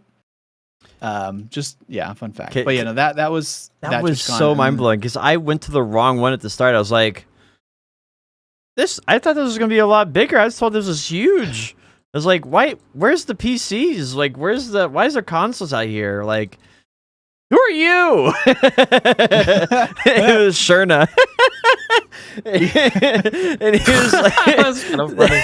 and he was like, yeah, like, pick it up here, try it out. Yeah, we're releasing it up to I forget what level they're like through Serendia right now. We're going to release it with Caltheon on release. He was like explaining it all to me. I was like, man, like I thought like I don't recognize anybody here. They're like, oh, you're probably looking for the PC guys. They're over there. And I was like, oh. So that I met Sherna. That was actually pretty fun meeting him too. I never knew I didn't know he lived in Korea until long later. I don't. Are you saying like actively like he does or like? Yeah, I think he lives both in of Korea. them, right? Yeah. They both live in Korea. Yeah, like they just walk right over to the developers and talk to them. I'm pretty sure that's not true. It's very possible that they are actually in Korea. Maybe they relocated, but I mean they've had a North American office for a long time now. Yeah, it's got. I don't know. I seem to remember when they were talking about it when they did the reveal stream for Nova. They were saying that they were in Korea. I don't know if they were there just like for that, but I don't know. Yeah, I don't know if it was just for that temporary time, but yeah, they were at one point. Yeah, I don't know if they're permanently. I'm pretty sure they are though, because like they always like talk like if you listen to the Shadow Arena, they're like the voiceovers for the Shadow Arena YouTube channel. They always have like they both speak Korean. They're always the translators for the like Korean to NA for Heidel Ball. So like I think they both live in Korea, and I actually I don't know how much I want to say about this. I asked if like how like it would be to like work for them, and it's like, well, it's really hard to get people over here because you have to get a work visa, and like the Korean laws are really strict on that. So I'm pretty sure at least maybe they're not still in Korea, but at least one point they were in Korea for a long time. Yeah, they do have a PA or an office in Cali, right? Like they already had one well before they set up. They had one long before, or like in preparation for like for console launch, right? Because the console branch was mostly for NAEU. Because I remember at one point where they started like flooding out job listings for different positions there at Pearl Abyss before console came out. Yeah, and then again once they took over NAEU. We actually can estimate the numbers on that because of the earnings call from quarter 14 to quarter 4 to quarter 1 of the next year. We can actually kind of like see roughly the numbers they hired for it. It's actually kind of fun because we can know like roughly the employees they have at the NAEU offices. Fun fact: I was offered a job at Pearl Abyss for impending PC takeover. Yeah. Mm-hmm. Then want to go back to the grind, dude. I don't know. I had to seriously think about it. Leaving TSM for PA though, like is that really the play? Is that really the play? I feel that's basically what it came down to. That's basically what it came down to. I mean, the position offered seemed very intriguing to me, and obviously, I love BDO and I've been a long time fan, so it did pull on that a little bit. But as a career move, I don't think it's the right choice for me. I think one thing that's been really clear to me is that they're treating the CMs, GMs of NAEU the same way they treated Cacao Games. They're like it's the same. Like once a week, you get to submit your report, and it gets translated, and then you get to send it back. It's like I don't know. There's probably some small changes, of course, but it seems like it's more or less the same structural in place, which makes me think that like it's like if I give feedback, it's going to be a lot less meaningful unless they're intending to receive feedback, right? Like unless Pearlbis, the developers are intending it, right? That's always Yeah. like been the weirdest thing where it's like me not knowing any interworkings of a company. Like it's always weird to me that you don't have a direct line of communication from the publisher to the producer, which was a really weird concept for me to wrap my head around. So there's a couple things. One, I mean, Potion, you've touched on this before, but there is a very big difference in like work cultures from Korea to America.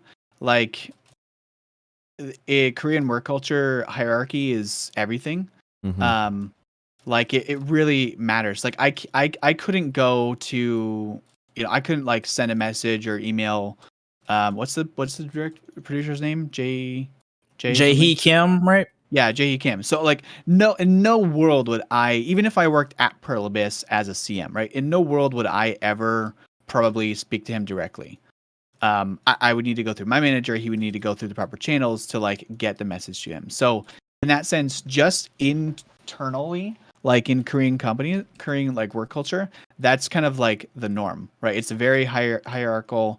Mm-hmm. Whereas, like, I mean, frankly, I think honestly, at Kakao, I was even kind of viewed as somewhat the loud American because I have opinions and I speak them pretty clearly. So, especially, like when Rick left and stuff, I was pretty vocal. But yeah, so there's that to start with. So like things, and they're also a big company now. So like that, there's just corporate stuff moves slowly. So that's definitely one thing that's factoring in. The other is like, yes, it's still NAEU. You still have to go through translations. You still have to like adjust for the different, market demographics and whatnot. And they have many, like, just like they have different development teams, they got a lot of different teams internally. I don't actually know like their full structure or anything. I just know that even where my position at Kakao to like it felt like we were going through an agency within PA to even get to PA. Yeah, and it makes sense because like for them, like they have to work with the publisher of Japan. They're I guess was it Pearlbis Japan, Pearlbis Russia, Pearlbis NAEU. Each one of those have like their own GMCMs, and so all of them are sending feedback. So it makes sense that they would have somebody like that, but that when you have that many levels of disconnection in there, it just makes it where you're more likely to. It's just like the game of telephone, right? It's like, hey, Kerr, tell so and so such and such, and it's like the next person gets it. And it's like 5 people later, even like 4 people later, it's just like you guys have no idea what's going on anymore. Especially if you add in like having to translate through language barriers, right? Mm-hmm. It adds even more like layers of complexity or like chance for there to be a disconnect somewhere in there. Yeah, exactly. Yeah. And so it makes sense to me that I guess hearing that you say that makes a lot more sense why Pearlbis NAU gives me the same feelings as Kakao did as far as like the way that feedback is received by the developers, if that makes sense, right? Yeah. There's never going to be a perfect solution. It's a large company.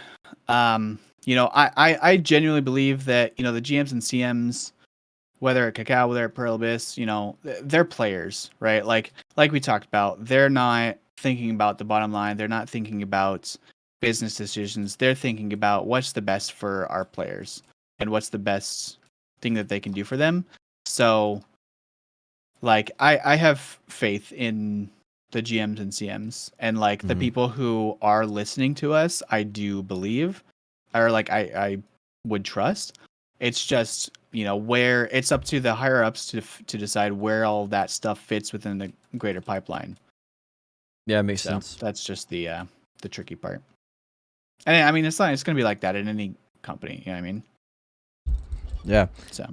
Let's see some more stuff they have going on this week. They have horse events this week, so you can train your horses.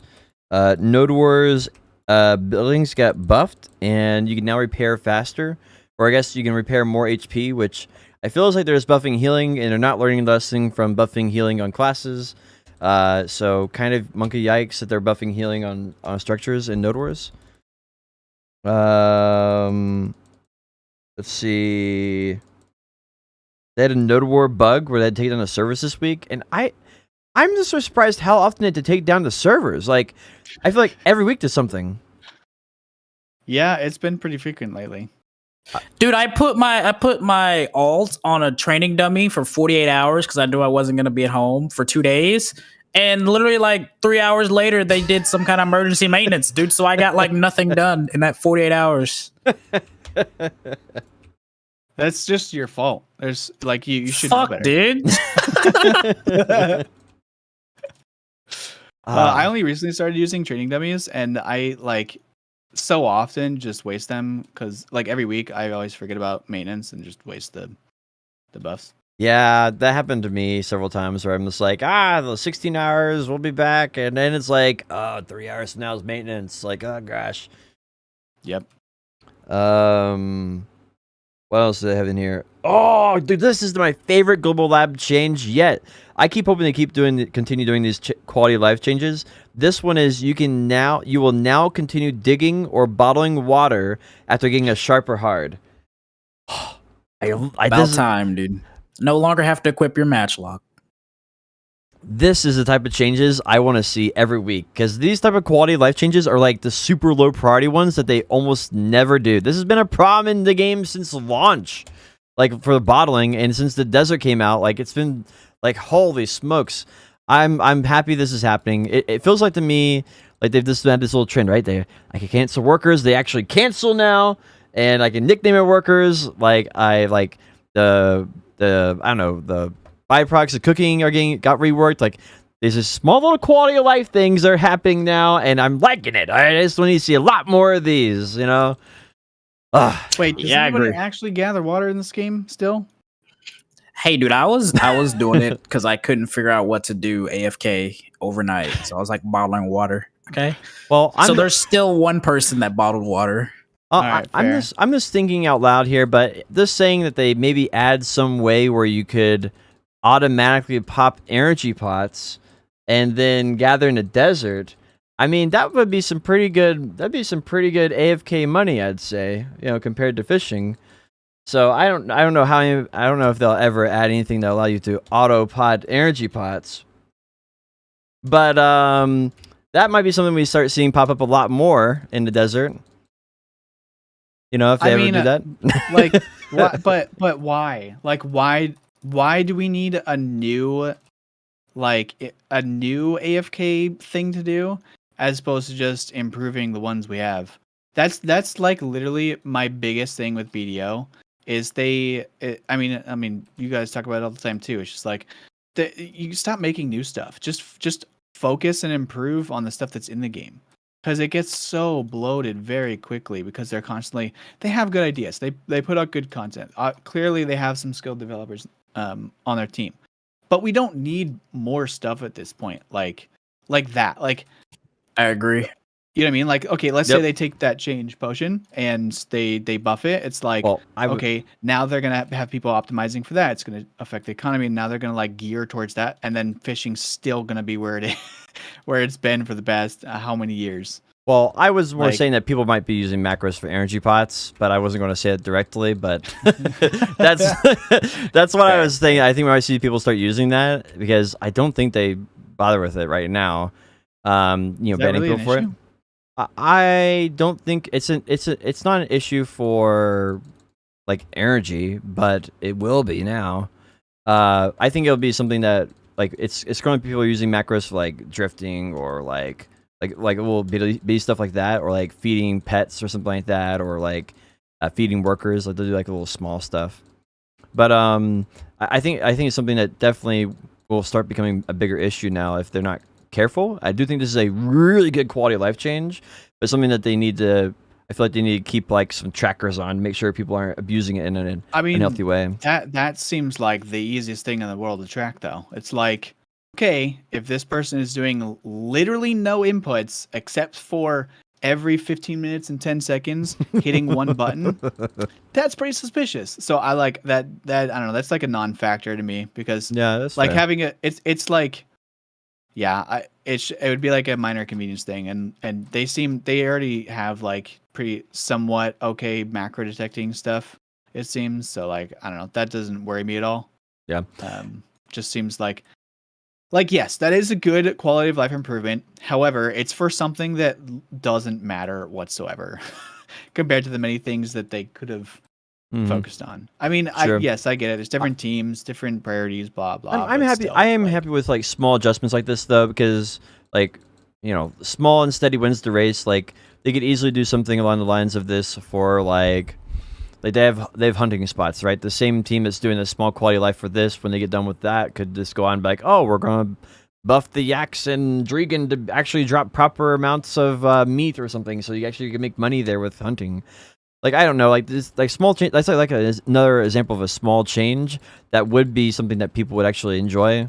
And I do think that these things add up. It's not like I feel like right now BDO is dying from the death of 1,000 small bugs.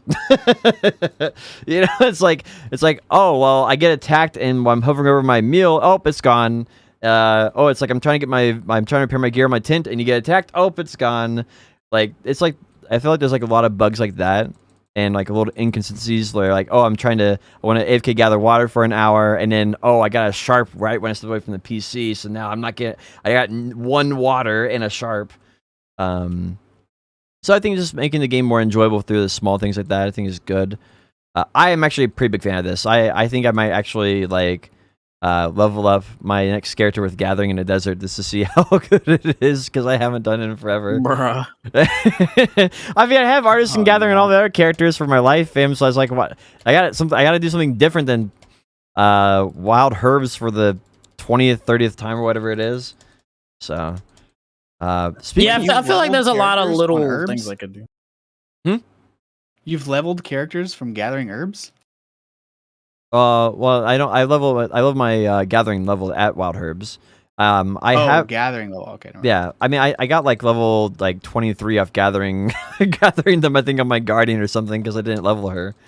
But Yeah, he means gathering level, right? Got it. I thought you meant you were literally like grass beetling it to like 60 or something. It is actually possible on Shy. We did the math on it. It's like 2 months of full gathering at Wild Herbs, and it'll get you. I think it's 60 or 61. But you can. Right.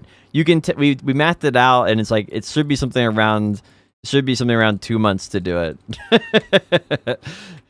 So that's because they gain combat experience, right, from life skills. Yeah, they get bonus. I mean, I think everyone else it would be even longer than that. Yeah. Sorry, you were saying, Kerr? Yeah. No, you're good. I was just talking about like they could do. There's really easy quality of life stuff they could do to like fix just the overall feel and quality of life, right? Yeah. Isn't that kind of true of like any game always though? Like True, there's always yeah. minor things they can improve on. Like it's definitely like, not exclusive to PAM. Yeah. And so yeah, it is good that they're doing, because we have seen, like points in time where they have not addressed that whatsoever. So yeah, it is good to see. And yeah, it feels like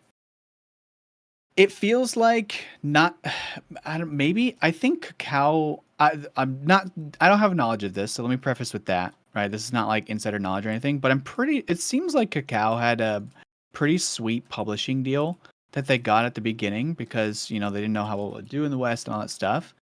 So now that they have taken it over, and obviously they know the success of it, it seems like the company as a whole is like, okay, yeah, now we are willing to invest more into it. We're willing to actually buy some developers so that we have teams for all of these different things to keep pumping out content. I don't know. It feels like they're much more willing, because not only is it easier for them and they take it over, blah blah, and they want their reputation to be good, but like let's say it's 30%. I'm just throwing a random number out there, but like a 30% cut. If they're making millions a month, they're now making 30% more of those millions a month. Like, yeah, that makes sense. Yeah, they released their numbers in what was it, Potion? Like NA or the like NAEU Black Desert Online is like 40% of their overall company revenue. 50%. 50% is Black Desert. Yeah. For PC, and then of their audience right now, I think their audience is currently like 40, like 3 or 4, something like that percent in AEU. Yeah, Vibes. They released a public release the Q4 earnings report. Was it Q4 from last year? Yeah, I think I saw that. And we were like going through it a couple weeks ago. If you scroll up in Discord, you can see the Q1, and if you scroll up a little bit more on that, you can see Q4, and you can look through that if you're interested.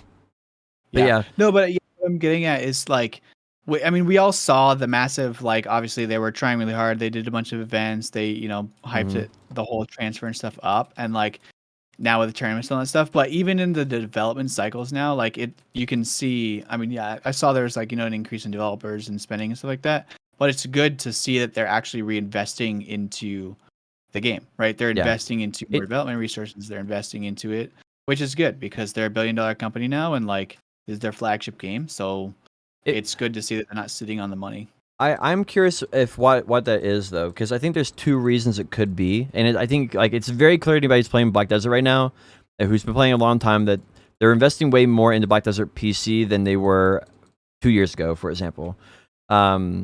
And like one would say, like, well, maybe it's because they're self-publishing now in AEU, and that might be part of it. I think also they realized that their mobile Black Desert is dying because they made it too pay to win, and been dead. Yep, it's dead, right? So like I feel like they're trying at this point to like, well, our only good moneymaker is PC, so let's not invest as much onto polish it up a little bit, take care of it. It's like, we did have a golden goose. We had 2 golden gooses. Now we have 1. And I feel like that might be part of it, is that they're, not only are they having this additional revenue come in, but now they're incentivized to actually reinvest that revenue back into the game in order to continue making sure that it continues coming in. Yeah. Real quick, what are their other, do they have any other titles other than BDO? They have EVE Online and EVE Online Mobile, right. Which is, I don't know what percentage of that income. I'd have to look at the thing. They do something else, right, outside of gaming. They also have something else. I don't remember. They also have like their merchandise shop where they sell like different merchandise and stuff. I forget what else they have. They have something else that's like a revenue stream that's like outside of gaming. Yeah. Well, actually, I think that they are probably like their engine. I don't know if they like license out their engine and whatnot, because they built this whole BDO engine from scratch, didn't they? Well, this is like the core of it is from another game engine, but I think it was like an open source like basic thing, and then they basically took that skeleton and then built on top of that and changed it into what they want. So I think they could technically license out the engine for the most part. They have like a lot of things, like the animal fur in the game is like NVIDIA technology. The cloud stuff is, I think, NVIDIA as well. The God rays are Yeebus. The effects are popcorn effects. I have like a whole list of things I collected trying to figure out how their game engine was put together. I mean, a game engine is like complicated, right? It's like you could have it's like your car, right? You could say there's a part, you could replace the tires, or you could replace the windows or the paint, or like there's all these different things you could change about it. You could change the chairs or the speakers, and it's like basically the same thing. That's why they call it a game engine, because there's so many different parts that you can change out in it. And so I don't think they have full rights to it, but I think they could license out what they do own and make good profit off that. Yeah, I just remember, I don't know, maybe it was like E3 or some game show, or maybe it was just one of their presentations where they were just showing off like the graphics that they made.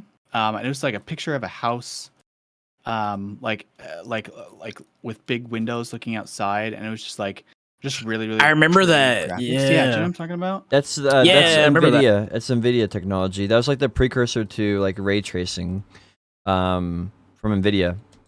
You can but it was like Pearl Abyss like released it as like, their engine or something like that. I mean, I think it was in like an article, maybe, I'm not sure. It's a little after the time of Black Desert Remastered, or around that time.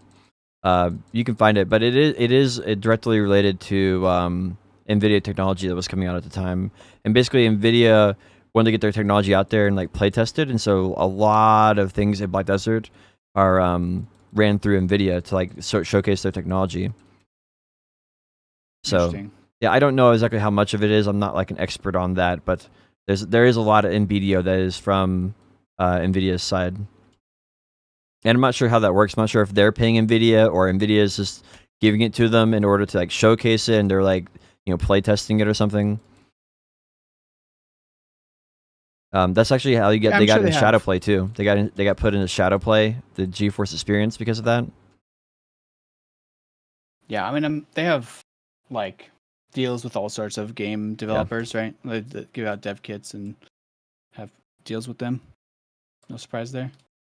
I actually wonder, like, I guess, like, if they'll eventually turn to like Black Desert 2 and like what kind of things they'll do. Like, going back to like the revenue side of things, though, I really hope that they continue reinvesting. Like you said, like I think that's actually like a really key point there. Like, if they reinvest into the game, I feel like they're on a really good path. This is the first time in BDO where I feel like the developers were developing the game in the direction that the players sort of wanted, and it's obviously their vision for it, but I feel like the first 2 years they just did the opposite of what all the players wanted. And then like I feel like the third and fourth year it was like one step forward, one step back, and it's just back and forth. You're like, yeah, well, you did it, and then you're like, no, why'd you do that? Stop that! And you're like, yeah, you did it. Ah! It's like back and forth every other patch. Like that is what it felt like. Or it'd be like you'd read a patch and it'd be like a line in there is like the first half was good and the second half is bad. You're like, oh, they don't.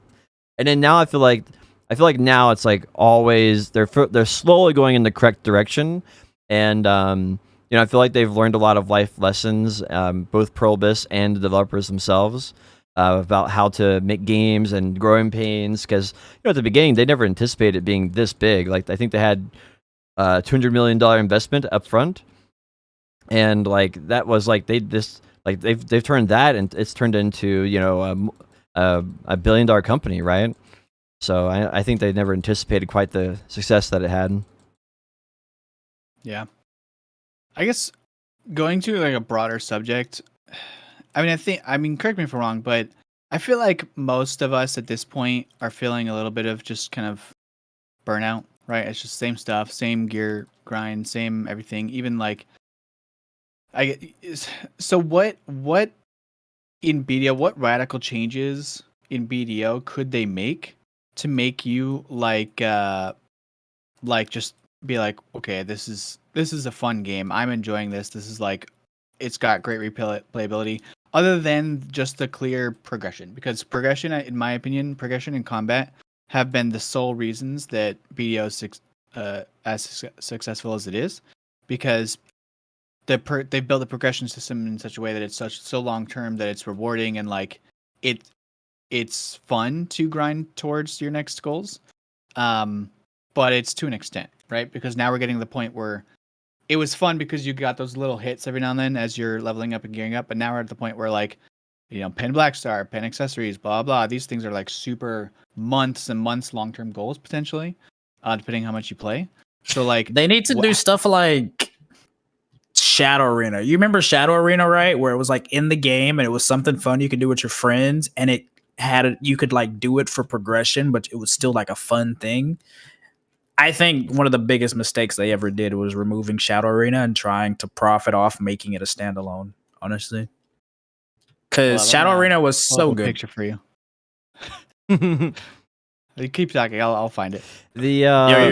Yes, I agree. So like, for me, it all comes down to there's several different forums. Some people are like, we need more Red Battlefield maps. We need more guild bosses. We need more field bosses. World bosses should be good again.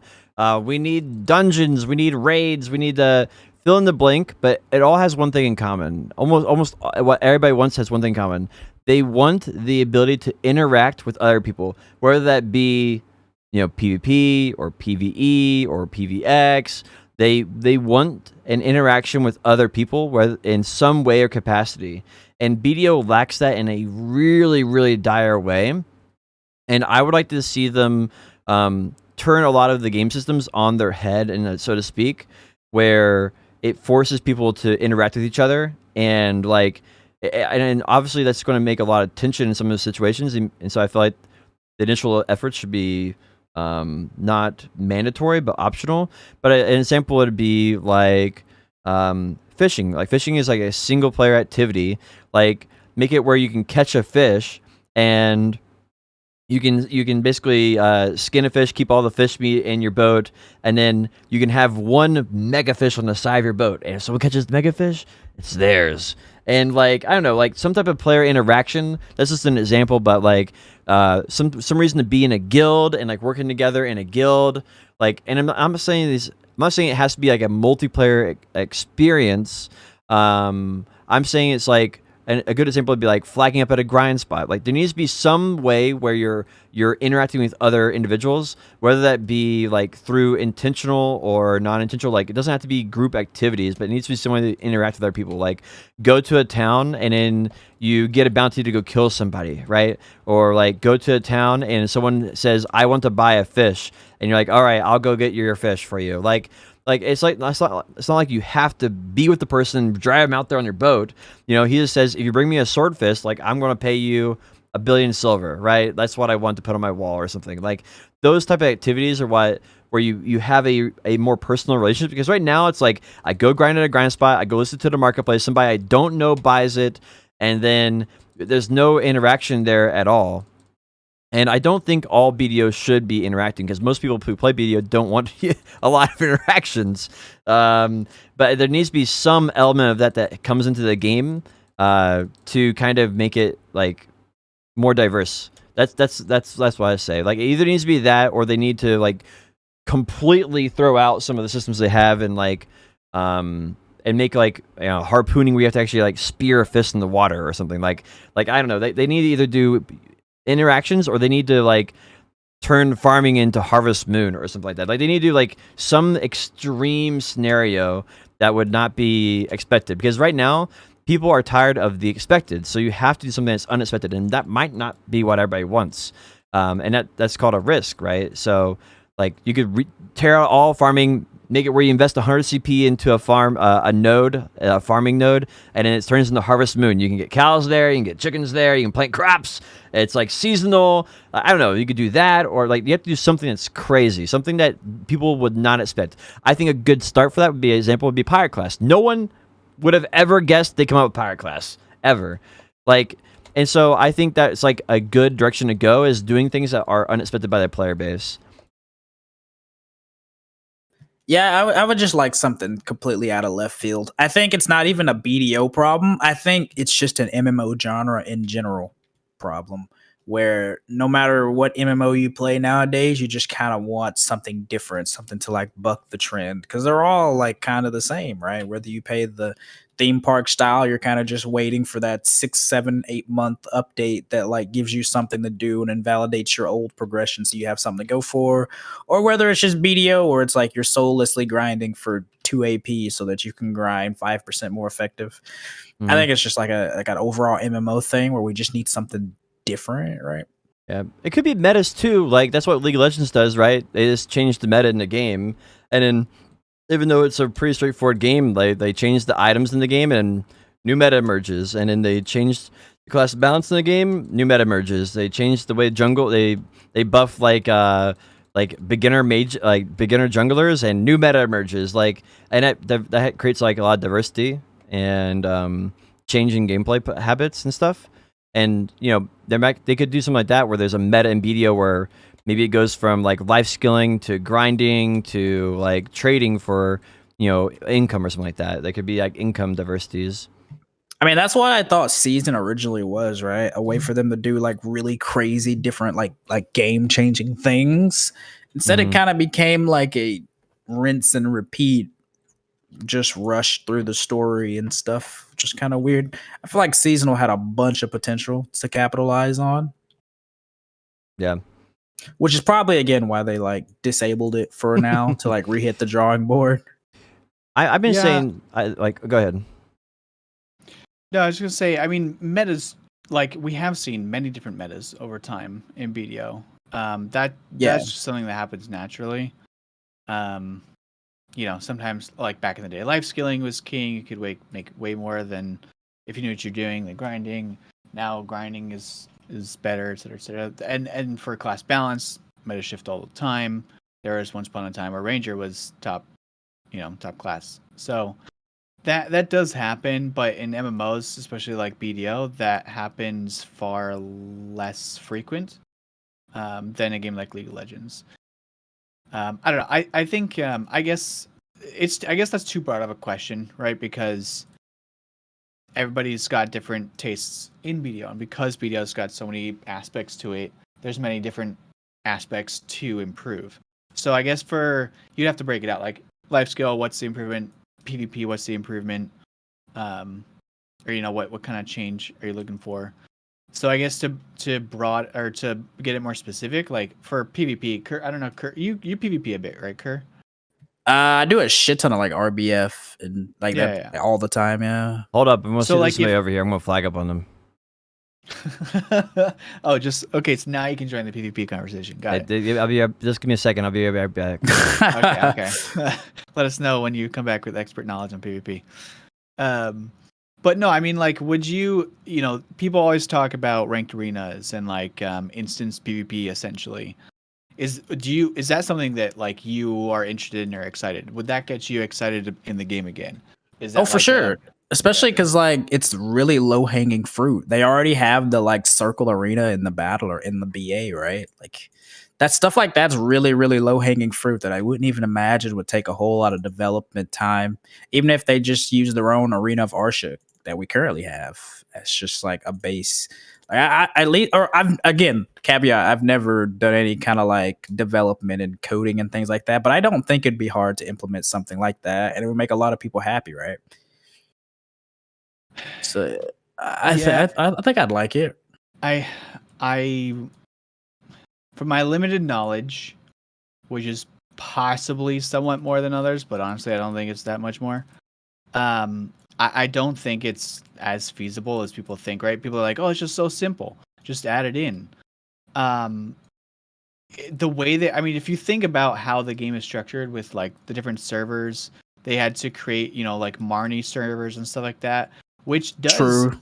which means that they are thinking about, right? They're experimenting with ways in which they could introduce it, but fundamentally, the way they built the game, like systems and maybe even the engine, aren't compatible with like normal instanced arenas like that we're used to seeing. Right? Think about how they did Arena of Arsha.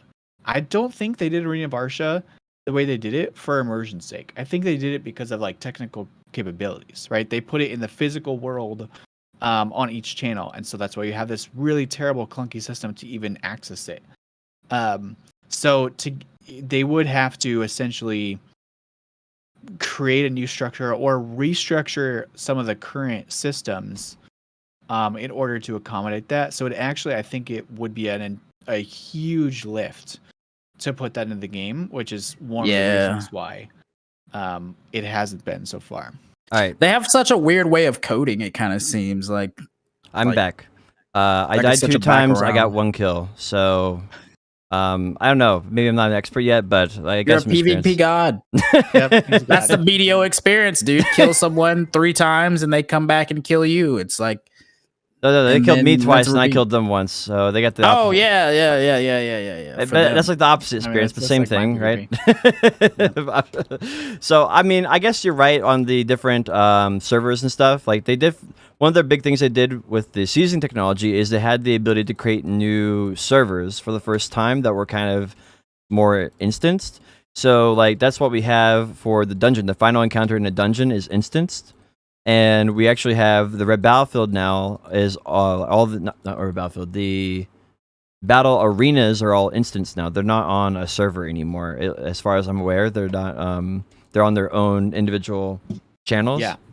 So, yeah, that actually gives me a little bit of hope that it is still possible in the future, right? Because they swapped the arenas and places. They made channels for RBF and Arena. Mm-hmm. So they are experimenting with that technology, right? So it does give me hope that in the future they might be able to come up with some sort of system. I still think it's not. I don't think it'll ever be as straightforward as most of their MMOs. I think it's going to have to be some sort of odd system.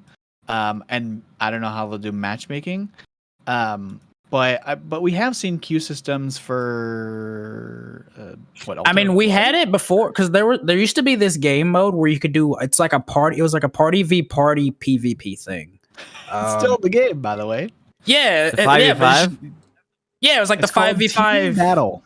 Yeah, team battle. Like it's just it used to be a thing, like, and it was alive for like a day or two. I don't even know why it died, but yeah. Okay.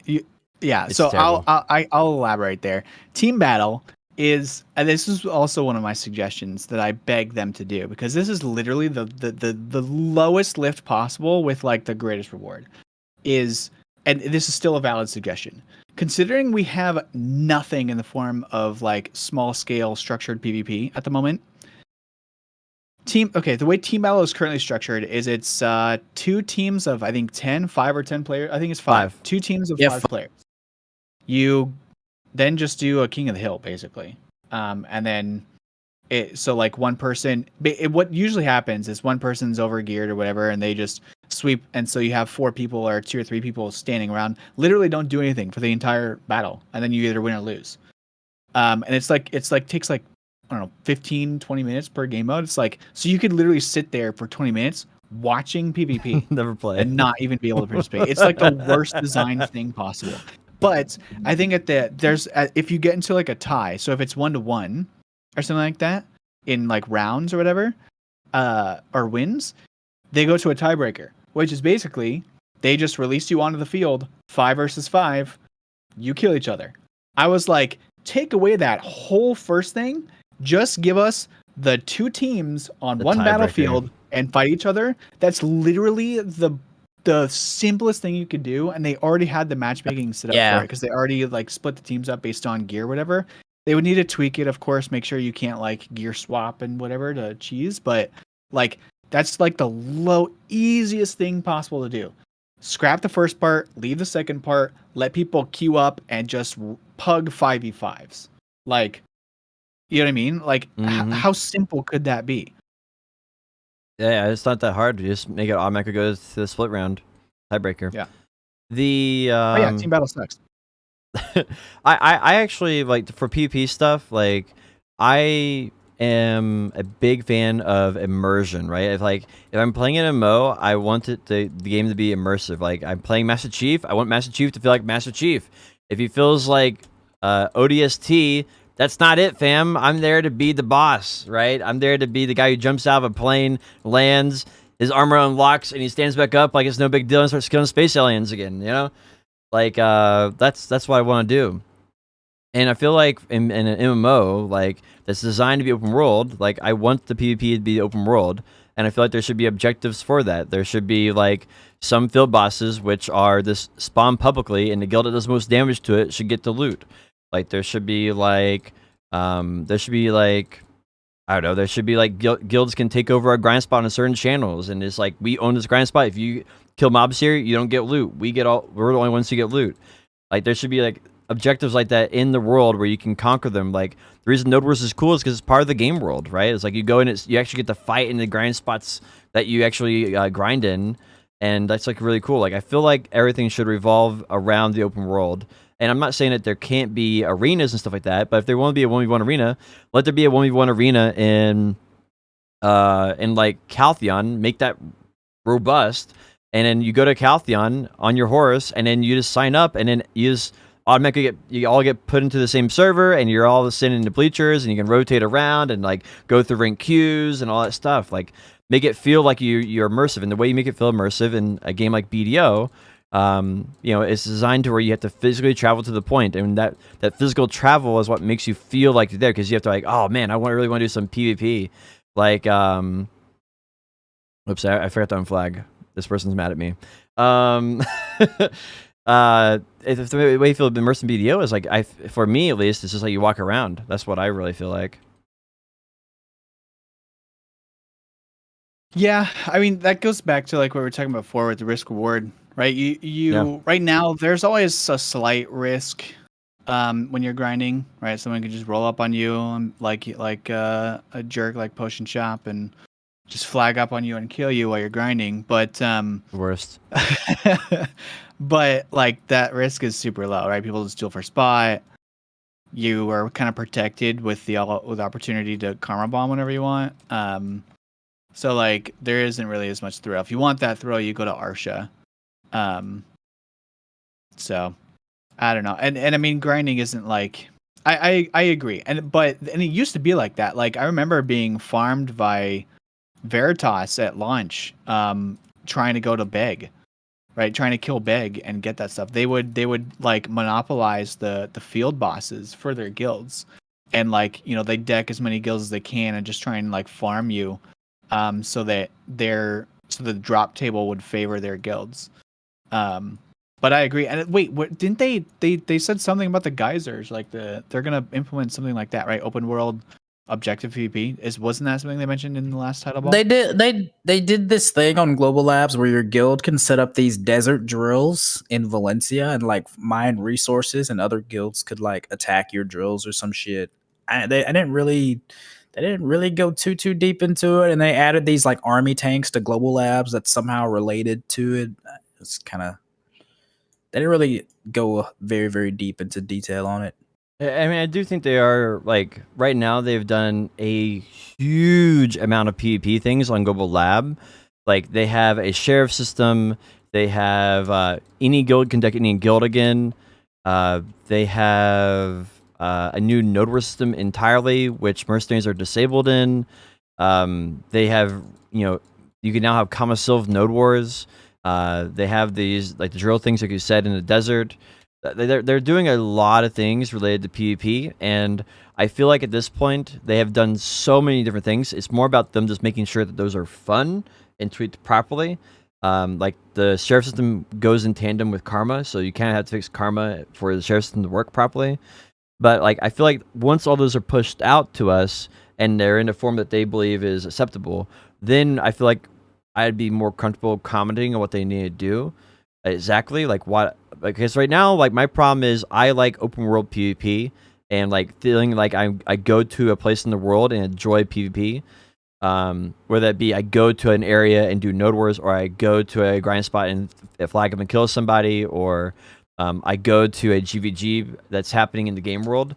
I like that feeling, and I'm just kind of curious, like if these things are, like the things they're working on right now seem like they're trying to fix all of those. But this is hard to really know for sure if they will or not until you get your hands on them, right? So I guess that's what I'm curious about. I do think that they are going the right path, though. Yeah, it's hard to say. It's like I said, they've talked about so many things. It's like, yeah, they all sound great. Just give us some. Yeah, and don't forget to fix them when they're not right. Yeah. That's the thing I have disliked the most probably about their development, and I mean I've said this earlier, but like the fact that they just make stuff, leave it in the game, don't touch it, right? I don't know if they like don't want to admit that they're wrong, that they've made a bad product or decision, but like they gotta fix and improve the stuff that they put in the game. They can't just like dump it and then leave it and then be like, okay. I mean, what how many things? The Papu, Savage Rifts, Altar of Blood, like so many systems they've just like implemented, dumped in the game. People do it for a week and then that's it. It's like the least effective use of resources, I feel like, from a development perspective. Yeah, and it's like, and at this point, like they refuse to remove them on top of that, so it almost makes it even worse because new players come in and they're like, "What are these 500 different things that?" And the vampires like, "Oh, those don't all. None of those matter." They're like, "Team battle? Nope. Altar of Blood? Nope. Savage Rift? Nope. Arsha Arena? Well, maybe, but not for you." It's like it's like all of these things are just not really good. It's like Altar of Voltara, like Mirmok bosses, like there's so many different things now. I feel like they need to go through and like, sort of like clean house and just remove them all, and then figure out what they want to be in BDO. And what's always worked in BDO so far is like open world stuff. Like this is always what's worked. Anything that hasn't been open world has almost failed at this point, aside from I guess Red Battlefield. I mean, forced interaction is kind of a double-edged sword, because I mean, honestly, part of the draw of BDO is like it's largely a single-player game, right? Like my progression isn't gated by someone else's, or by like partying with someone else, or doing party content. Mm-hmm. But the moment that you force interaction, you potentially alienate those people, or it's not for everybody. Yeah, I don't especially if it involves conflict. I don't agree with forcing. I think creating opportunities for people to opt in is a better way of doing it. An example of this would be a rotating arena or a rotating Arsha hotspot. So like every in-game day, there's a random Arsha hotspot for 4 hours for a BDO day, and so you could opt to go there, or you can opt to avoid it. And but it gives people a way to change playing the game, and you could do the opposite. You could do an Elyon grind spot where it's PVE only. So if you only want PVE, you can just rotate between the PVE only grind spot for that in-game BDO day. Like I feel like those are the type of things where, because I don't like for if you're forcing somebody to do something, then they're doing it for the wrong reasons. Like Shadow Arena that's the whole reason Shadow Arena like failed, because they made it too good income, and people felt forced to do something they didn't want to do. And there were some people who enjoyed it for sure, but like I did Shadow Arena for income. Like I literally just AFK'd in a building until I got to the top 15, and then ran around until someone died, picked up the gear, got the top 10, and then I got my payout, and I made like more money than I would have ever made grinding. Yeah, I mean that's always been an issue that the devs have had is creating new content or new ways to kind of play the game or progress, but then balancing it with all of the other things. Right? That's always been like incredibly difficult for them, understandably to an extent. But the difference with Shadow Arena was that even without rewards, like it could have had RBF rewards, right? Like pitiful amount of money. People still would have played it because it was a fun activity to do. The difference between that and like Savage Rift or Altar of Blood. I mean, Altar of Blood is, I guess it's interesting like the first time you do it, but it's like Shadow Arena was fun. The activity itself was enjoyable enough that the rewards were whatever, which is extremely rare in BDO, right? Because everything comes down to efficiency in BDO. So it would have to be extremely fun to forego, like to be willing to take the lesser efficient route, right? Mm-hmm. But you see that with Red Battlefield. It's terrible rewards, but it's something to do. It's something people enjoy. It's all that we have for PvP, but it just goes to show, like, if you make a good game mode, if you make a good activity in the game, people will play it. People will do it regardless of the rewards. And so, yes, you should still try to balance the rewards and have them be like comparable. But clearly they haven't made fun stuff. In my opinion, Shadow Arena is the most fun content they ever added to the game.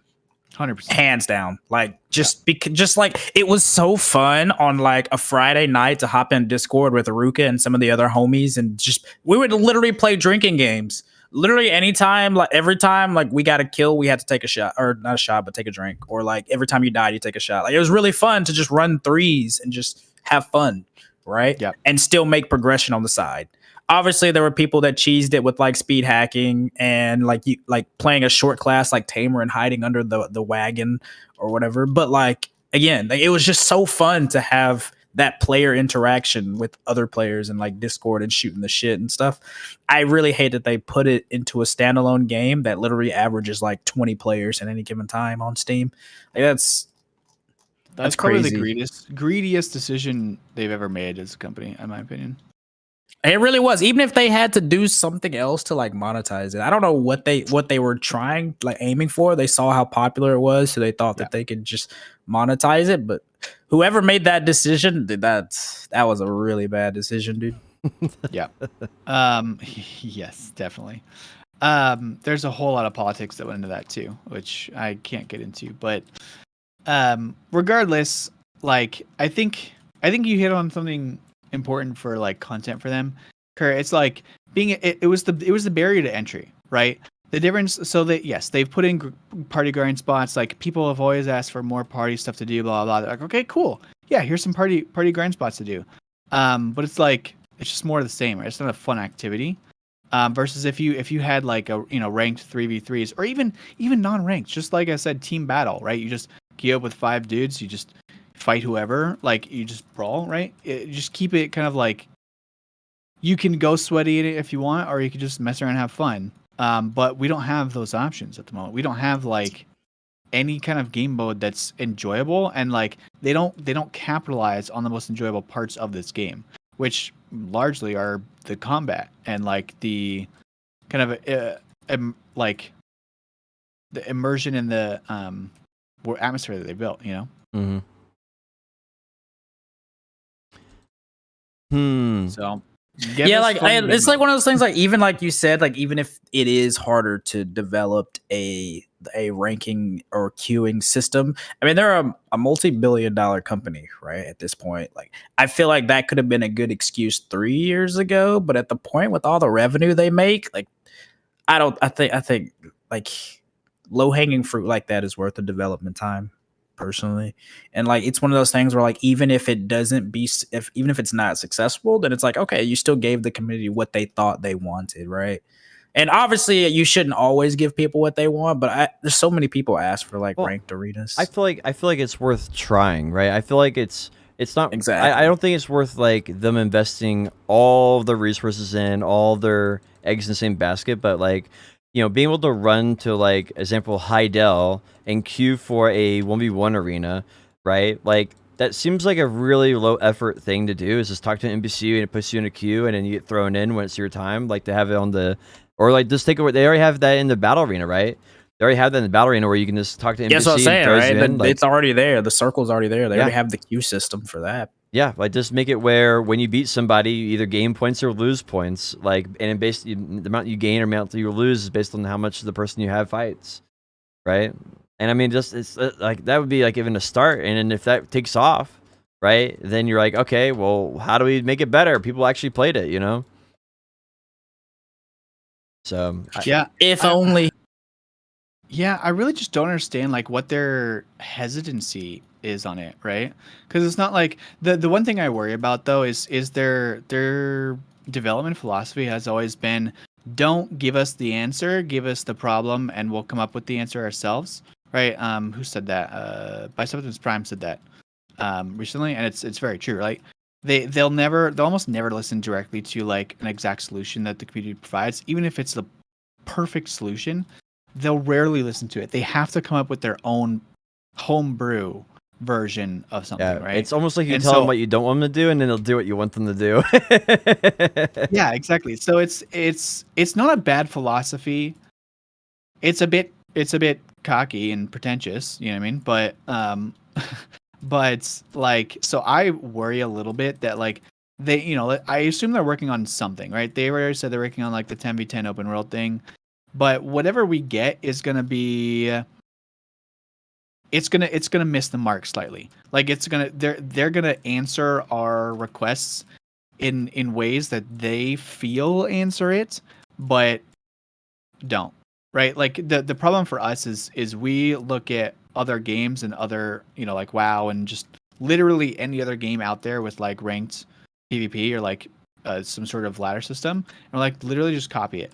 They seem to refuse to do that for whatever reason. Yeah, like even like you can definitely tell it in mobile games. Mobile games are like the kings of ripping off each other's things, and they all do the exact same thing, but they make so much money. Literally, I don't see why they don't just take that. Maybe it's a pride thing or what, but who knows? Yeah, yeah. That's why I said it's like kind of cocky or pretentious. Like, no, we'll find a better solution. Whatever you have isn't good enough. We'll find a better one. It's like sometimes you just simplest answer is the right one. Yep. Keep it But, simple, yeah, I stupid. don't That's my know. philosophy. Changed my life.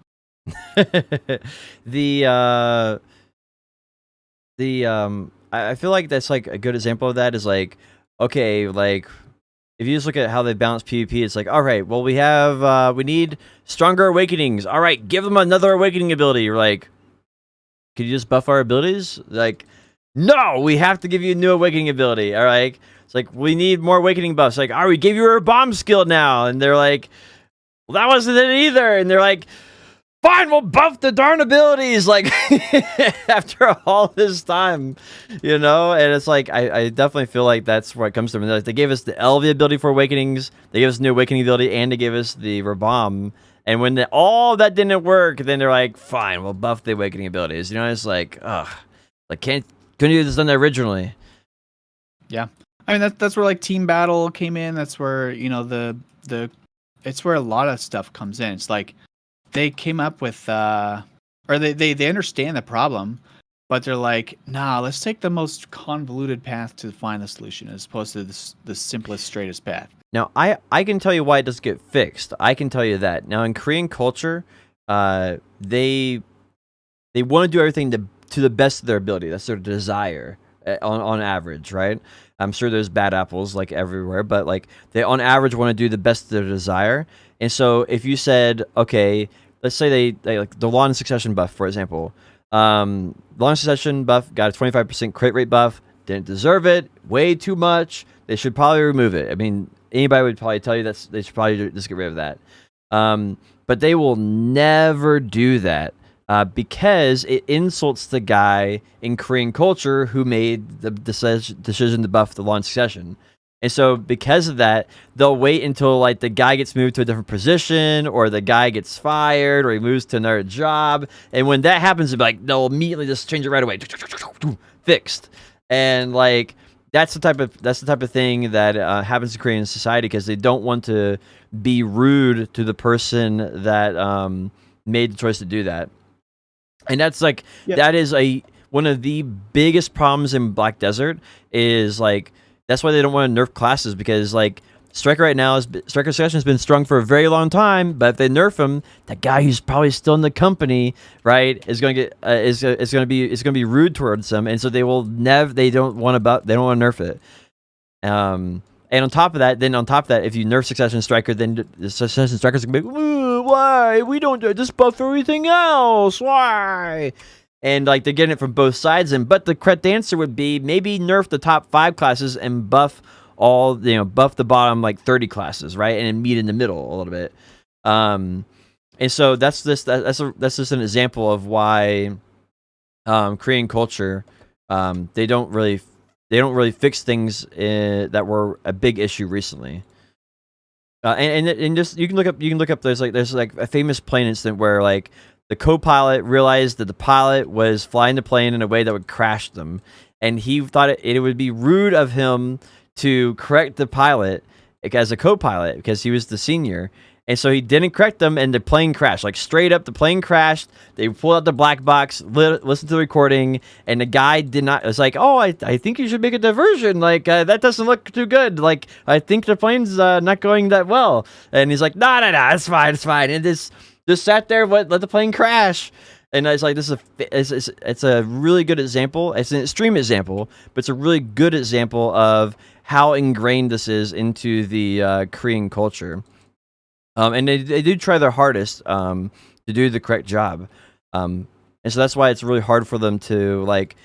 And for me, I don't see it as making a mistake. I just, like... We're all humans, right? Like, sometimes these things happen, you know, and to get to the best product, you might have to make a couple iterations on it. But it's just not the Korean mindset on it, unfortunately.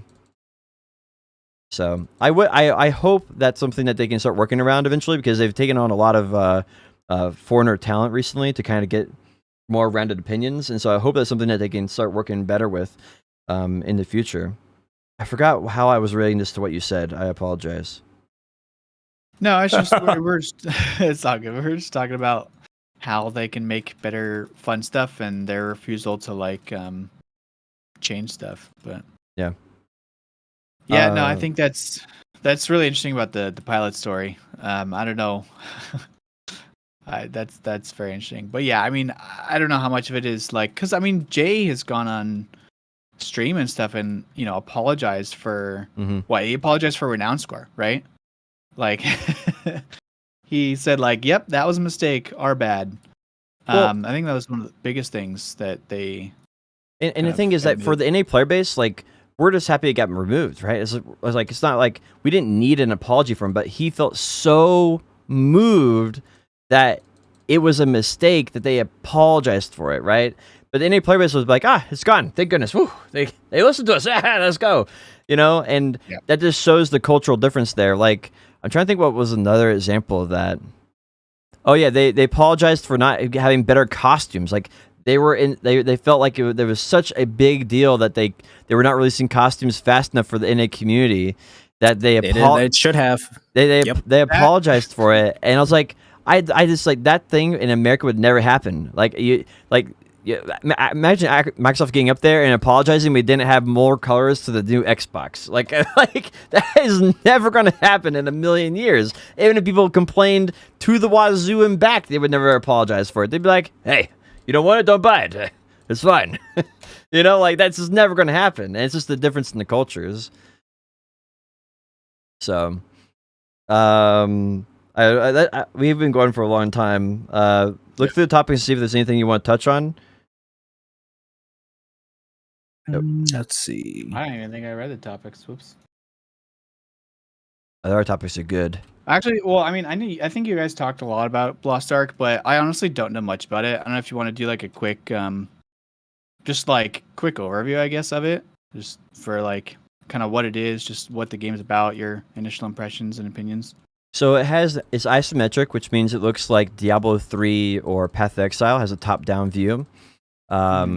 It has its in-game is raiding, and it has a ton of PvP mechanics, as in like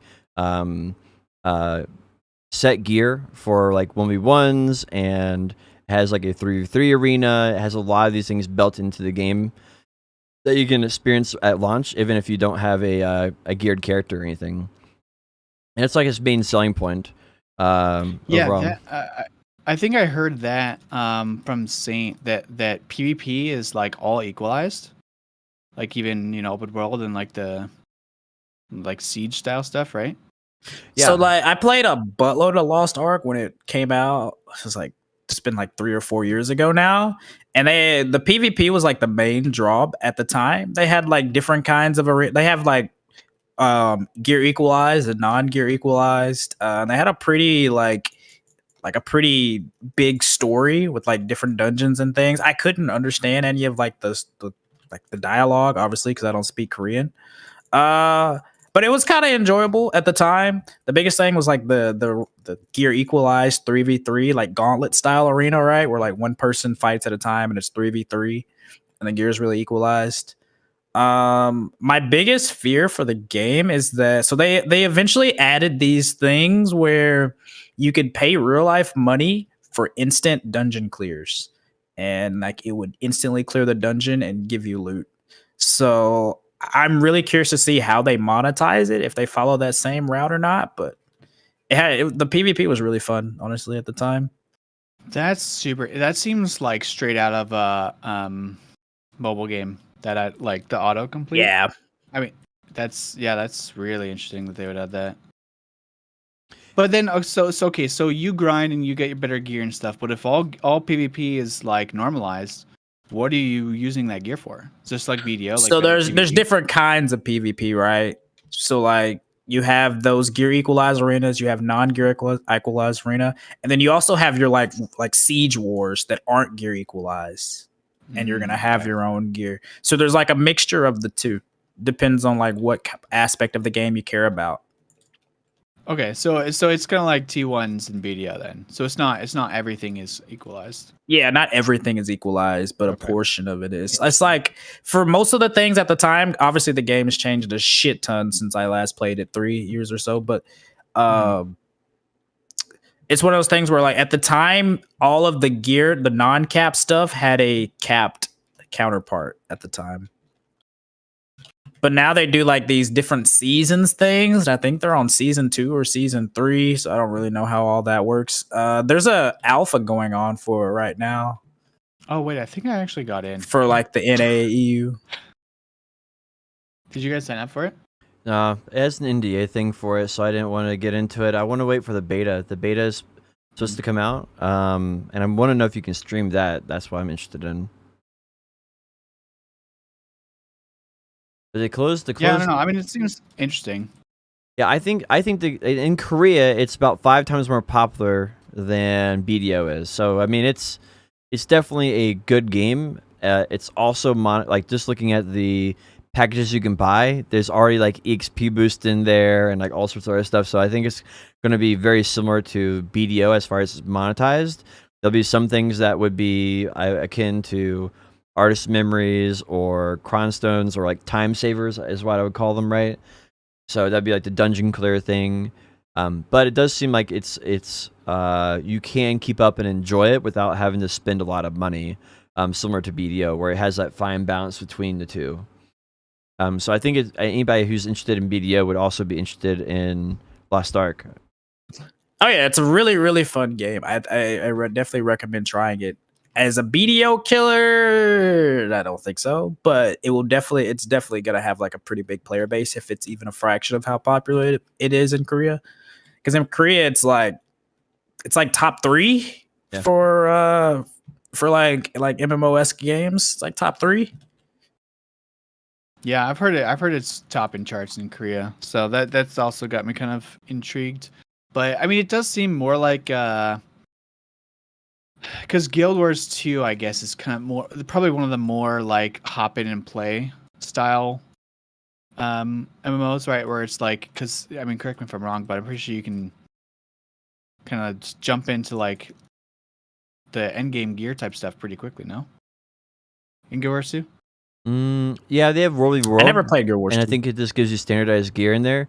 But there's also a way you can get extra gear to do World v. World. But it's like you can get pretty easily. I don't think it's like any great barrier or anything. I forget what the other actives are. Yeah, basically it seems pretty casual friendly, which makes sense why it would be popular. Also, you know, it's got the top down, so it probably plays a little bit similar to League of Legends and whatnot. Which it has that like MOBA-esque feel to it. Yeah, so like I the can ARPG. definitely see, yeah, where that's going to tap into that market a lot more, which is probably fairly sized, especially in Korea. But I don't know. After Diablo 2, or like once I basically Diablo 2 is like the only isometric game that I really got into and enjoyed. Well, I guess they were all back in the day, kind of like isometric, the MMOs, but yeah, the only thing like that nowadays is like Path of Exile, I guess, in a way. Yeah. Yep. I'm for sure playing Diablo 2 remastered or whatever it's called. Resurrection? Yeah. It looks good. Fun. It's crazy. It looks better than Diablo 4. If you do like a side-by-side comparison, like the spell effects have like brighter, like more colorful, more vivid. Like, well, it's because it's not gonna be on mobile. The Black Desert the Black Desert, what's it called? I keep saying, I'm all confused right now. The Diablo 4 graphics don't look near as like vivid and stuff. Like, I'm really surprised by it. And the thing is, you can toggle the graphics on and off. Like, it's just like you can just press the button, they just go off. Press another button. So they perfectly mirrored the exact animations with the new graphics. It looks good. Yeah, I saw the alpha stream that they did not too long ago, where they let a bunch of people were streaming it and whatnot. I think I was watching Esfen play it. I don't know how you say his name, but yeah, he was like toggling like the skin of like the remastered and like the base game on and off. So it's like literally the exact same game with a reskin, and you could like see exactly kind of how it would play out. It was pretty cool. So I actually like that it's. And I hope it's going to be basically the exact same game with, like quality of life improvements. Apparently everybody's upset about the blacksmith because the blacksmith has this voice like, "Hello, adventurer, I will protect you. Let me repair your gear." And it's like then when you actually when they remastered her, because in the old version she's like this pixelated chick. You can't make out anything. And in like the resurrection version, she's like this huge hunking woman, like, yeah, but the voice is still like, hi, I will help you. And everybody's like, no, you're supposed to be hot. So like, it's like all these 30-year-old men who played Diablo 2 are like crying about there not being this hot girl of their dreams that they had when they were like 13 and playing Diablo 2. Yep. Yeah, I mean, I'm sure we'll get the rose tinted goggle people on and whatnot complaining about the slightest differences. Yeah, it's gonna be good be though. I'm gonna live through Quincy 9. He's gonna play through it, I'm sure. So I'll live precariously through him. Other game is Elden. Have you seen the trailer for Elden Ring? Yes. Holy smokes! It looks sick.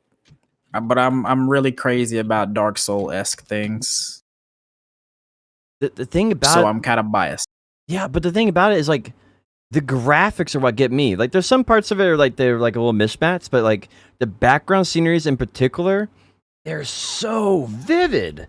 Like if you look at Black Desert's background like sceneries, it's like there's a 2D mountain and a blank sky, and you look at Elden Ring's background scenes, and they remind me of like Halo 2 backgrounds. There's like extreme detail, and like everything is like really, really paid attention to. And Yeah, I really like the visuals. I was really but it kind of like the biggest thing is I don't know what they're trying to cater to. If it's like, is it like an RPG? Is that what it's supposed to be?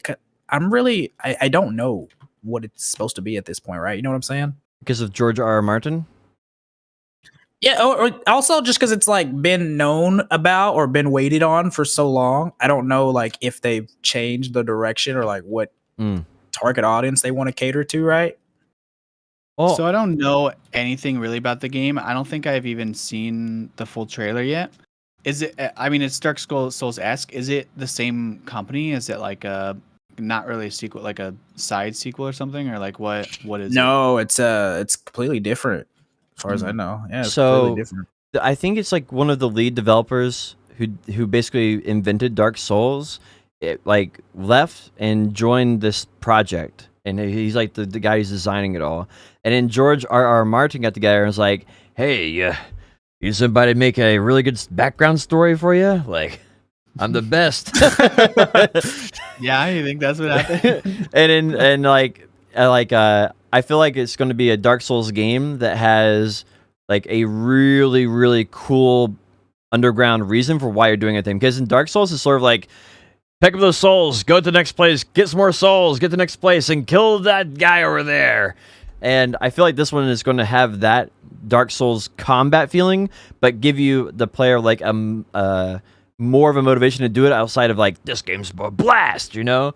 I feel like that's where George R. R. Martin comes in here, and you see that in like the dragons and the way they create things and like the strong lore feeling that everything has. Wait, did you just say Jar Jar Martin? George? Why leave me alone? No, I'm just imagining like Jar Jar Binks, like a meme being born. Like his next book is terrible, so he just gets the nickname Jar Jar Martin. That'd be pretty good. He sub makes games, bro. Oh man, that's what we'll call him if the game flops. If the story sucks, we'll call him Jar Jar Martin. How about that?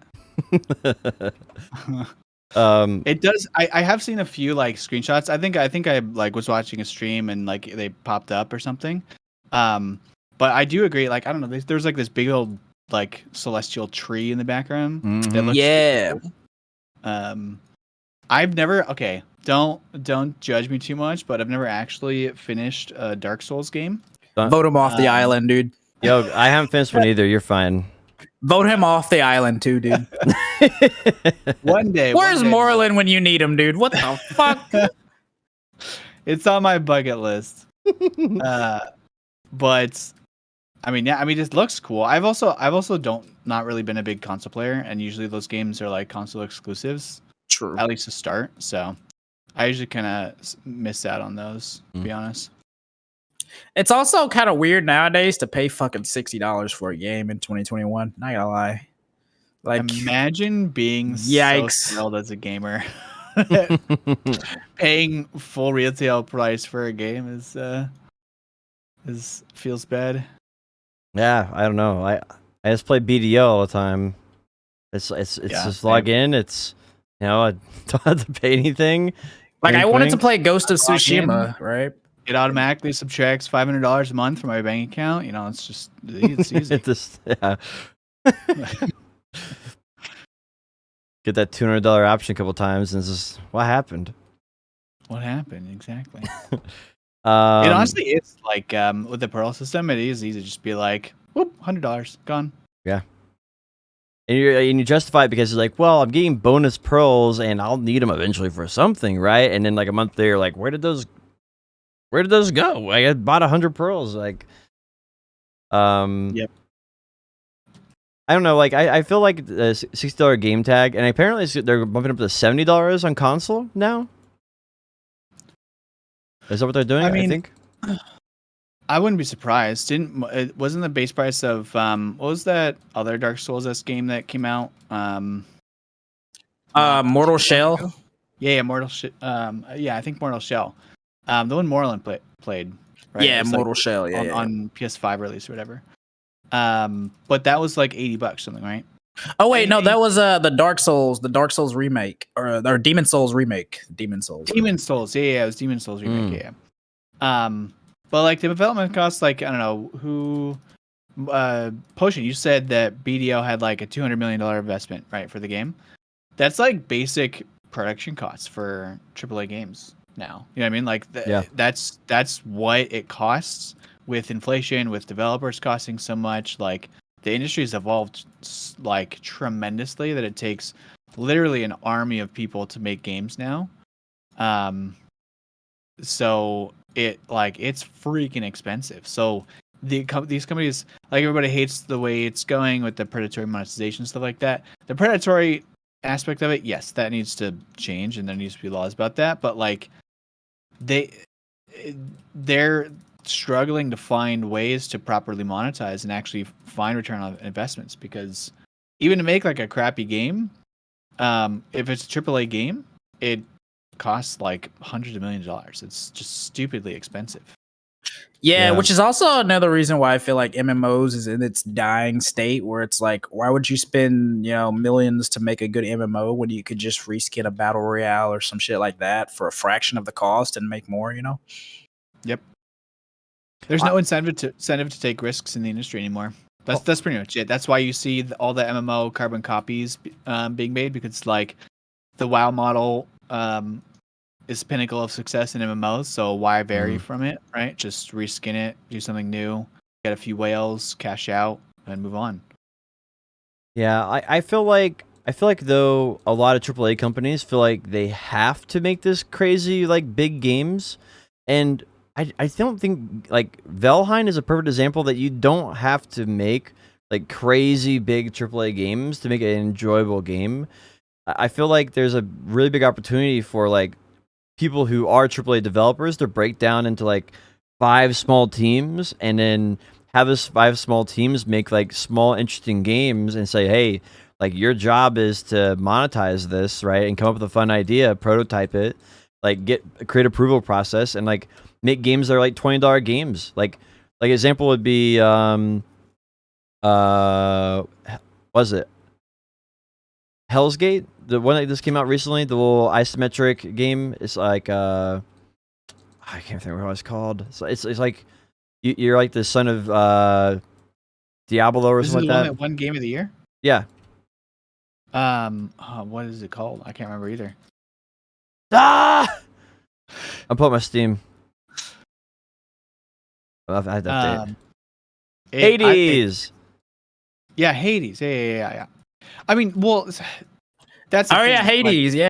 But yeah, hey, Yeah. I think that's there's a big opportunity there for because a lot of those companies, they want to make a game like that, but they can't because like they don't have like just basic, like don't have like a couple $1 million funding.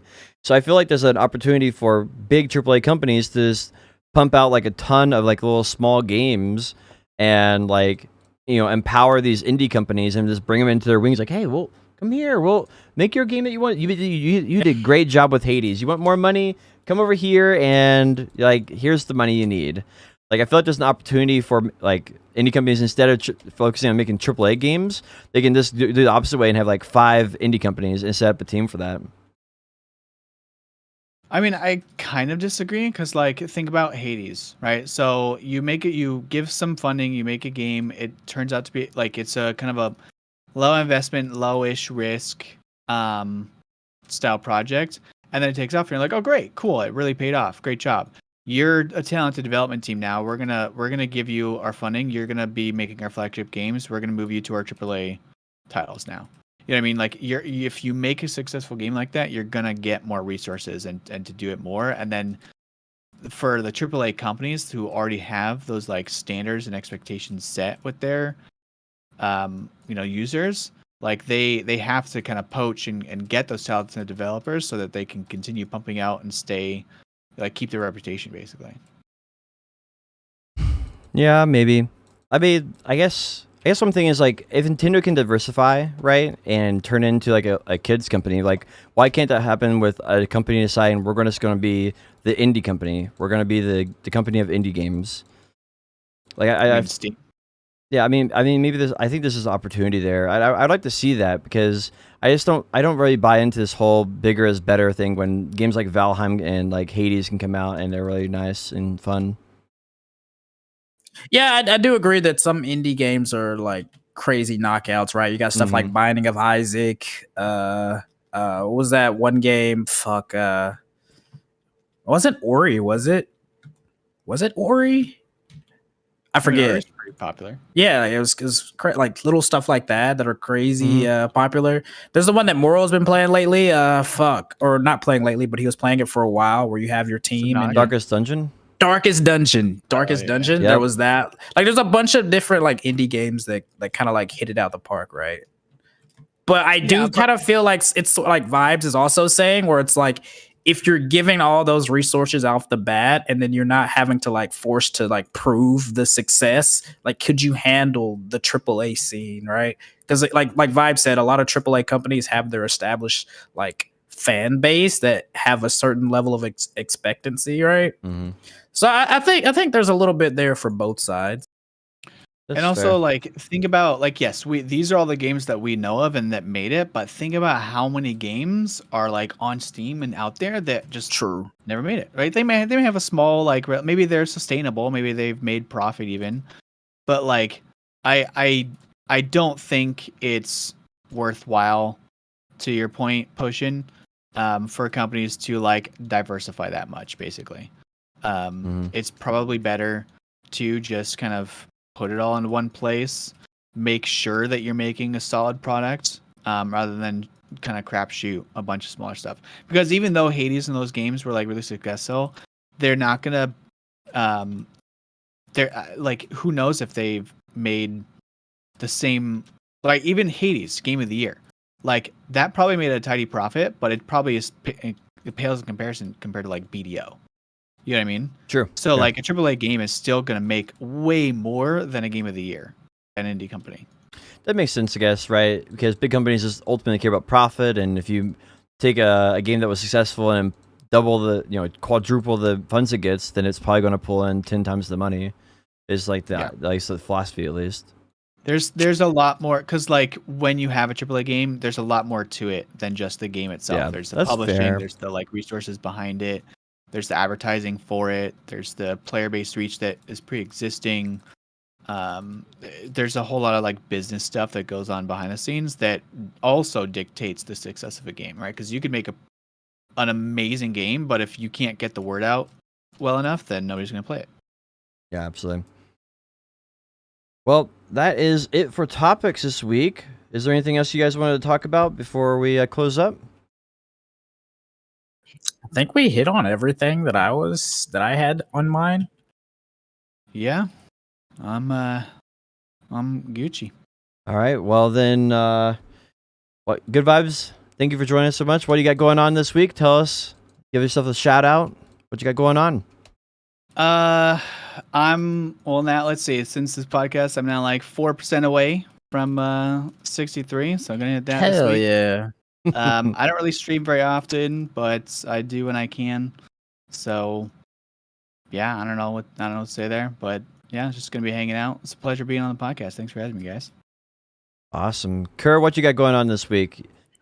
Dude, nothing. More like fucking I'm taking that chemistry summer class, and it's kicking my tail. So I'll be struggling more with that for the next week. I don't know how much BDO I'll play. I'll probably try to squeeze in some more, because a lot of my hours are just like wasted times where I'm not actually studying. I'm just sitting there accepting the existential dread of fucking chemistry. So I'll probably try to squeeze something in. I did this thing a while back where I let chat vote using channel points for what 2 classes I had to tag.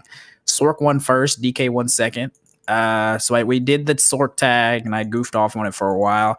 Worst PvE experience I've had in the game, right? I fucking hated that. The PvP was decently fun. But we tagged the DK, so I guess I'll be like learning DK here and there in between, the chemistry and shit. So that should be pretty fun. You're playing DK Awakening or Succession?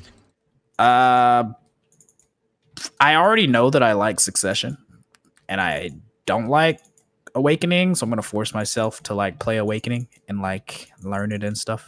Try to have some fun with it, and probably both though. Like I paid fucking like 6 billion silver to tag. I might as well play both, Oh wait, because you get 2 Blackstars now. Yeah, dude, it's fucking expensive. Okay. Tags hurt, dude. Hey, we gotta get more tags in here, all right, guys? We'll eventually pay off that pin Blackstar. That's actually so expensive. Mine's like 2 bill right now. That's crazy. Yeah, it starts to scale really fast once you start hitting pin Blackstars. Yeah. Well, Kerr, good vibes guy. Thank you guys both for joining. I'm Potion Shop TV. You can find me on YouTube and Twitch. The Spotify for the podcast is not being updated because I'm currently in the process of doing a infinite stream. I've been streaming for about 280 hours, and I have another 300 hours roughly to go, at least. So not getting podcasts uploaded on Spotify for the next little bit, but it is going up on YouTube. As far as what I'm working on, I'm getting, I got 63 Sage last week. I'm getting 64 on my lawn before the new class comes out. Damn, dude. We're grinding like a madman. And we're going to turn all that money into 2-pin something. I don't know. Well, we'll figure that out. I have to figure out what I'm going to do with all the money. So pretty busy, but you can always find me. I'll either be sleeping on stream or playing on stream. We do about 15 to 18 hours of gaming a day. And try to sleep as little as possible, but I'm a human, so I hate to sleep, but I gotta do it. That's it for me, though. Thank you again, guys, for joining us. This has been Nerds and Words Podcast, episode 48. We'll see you again next week.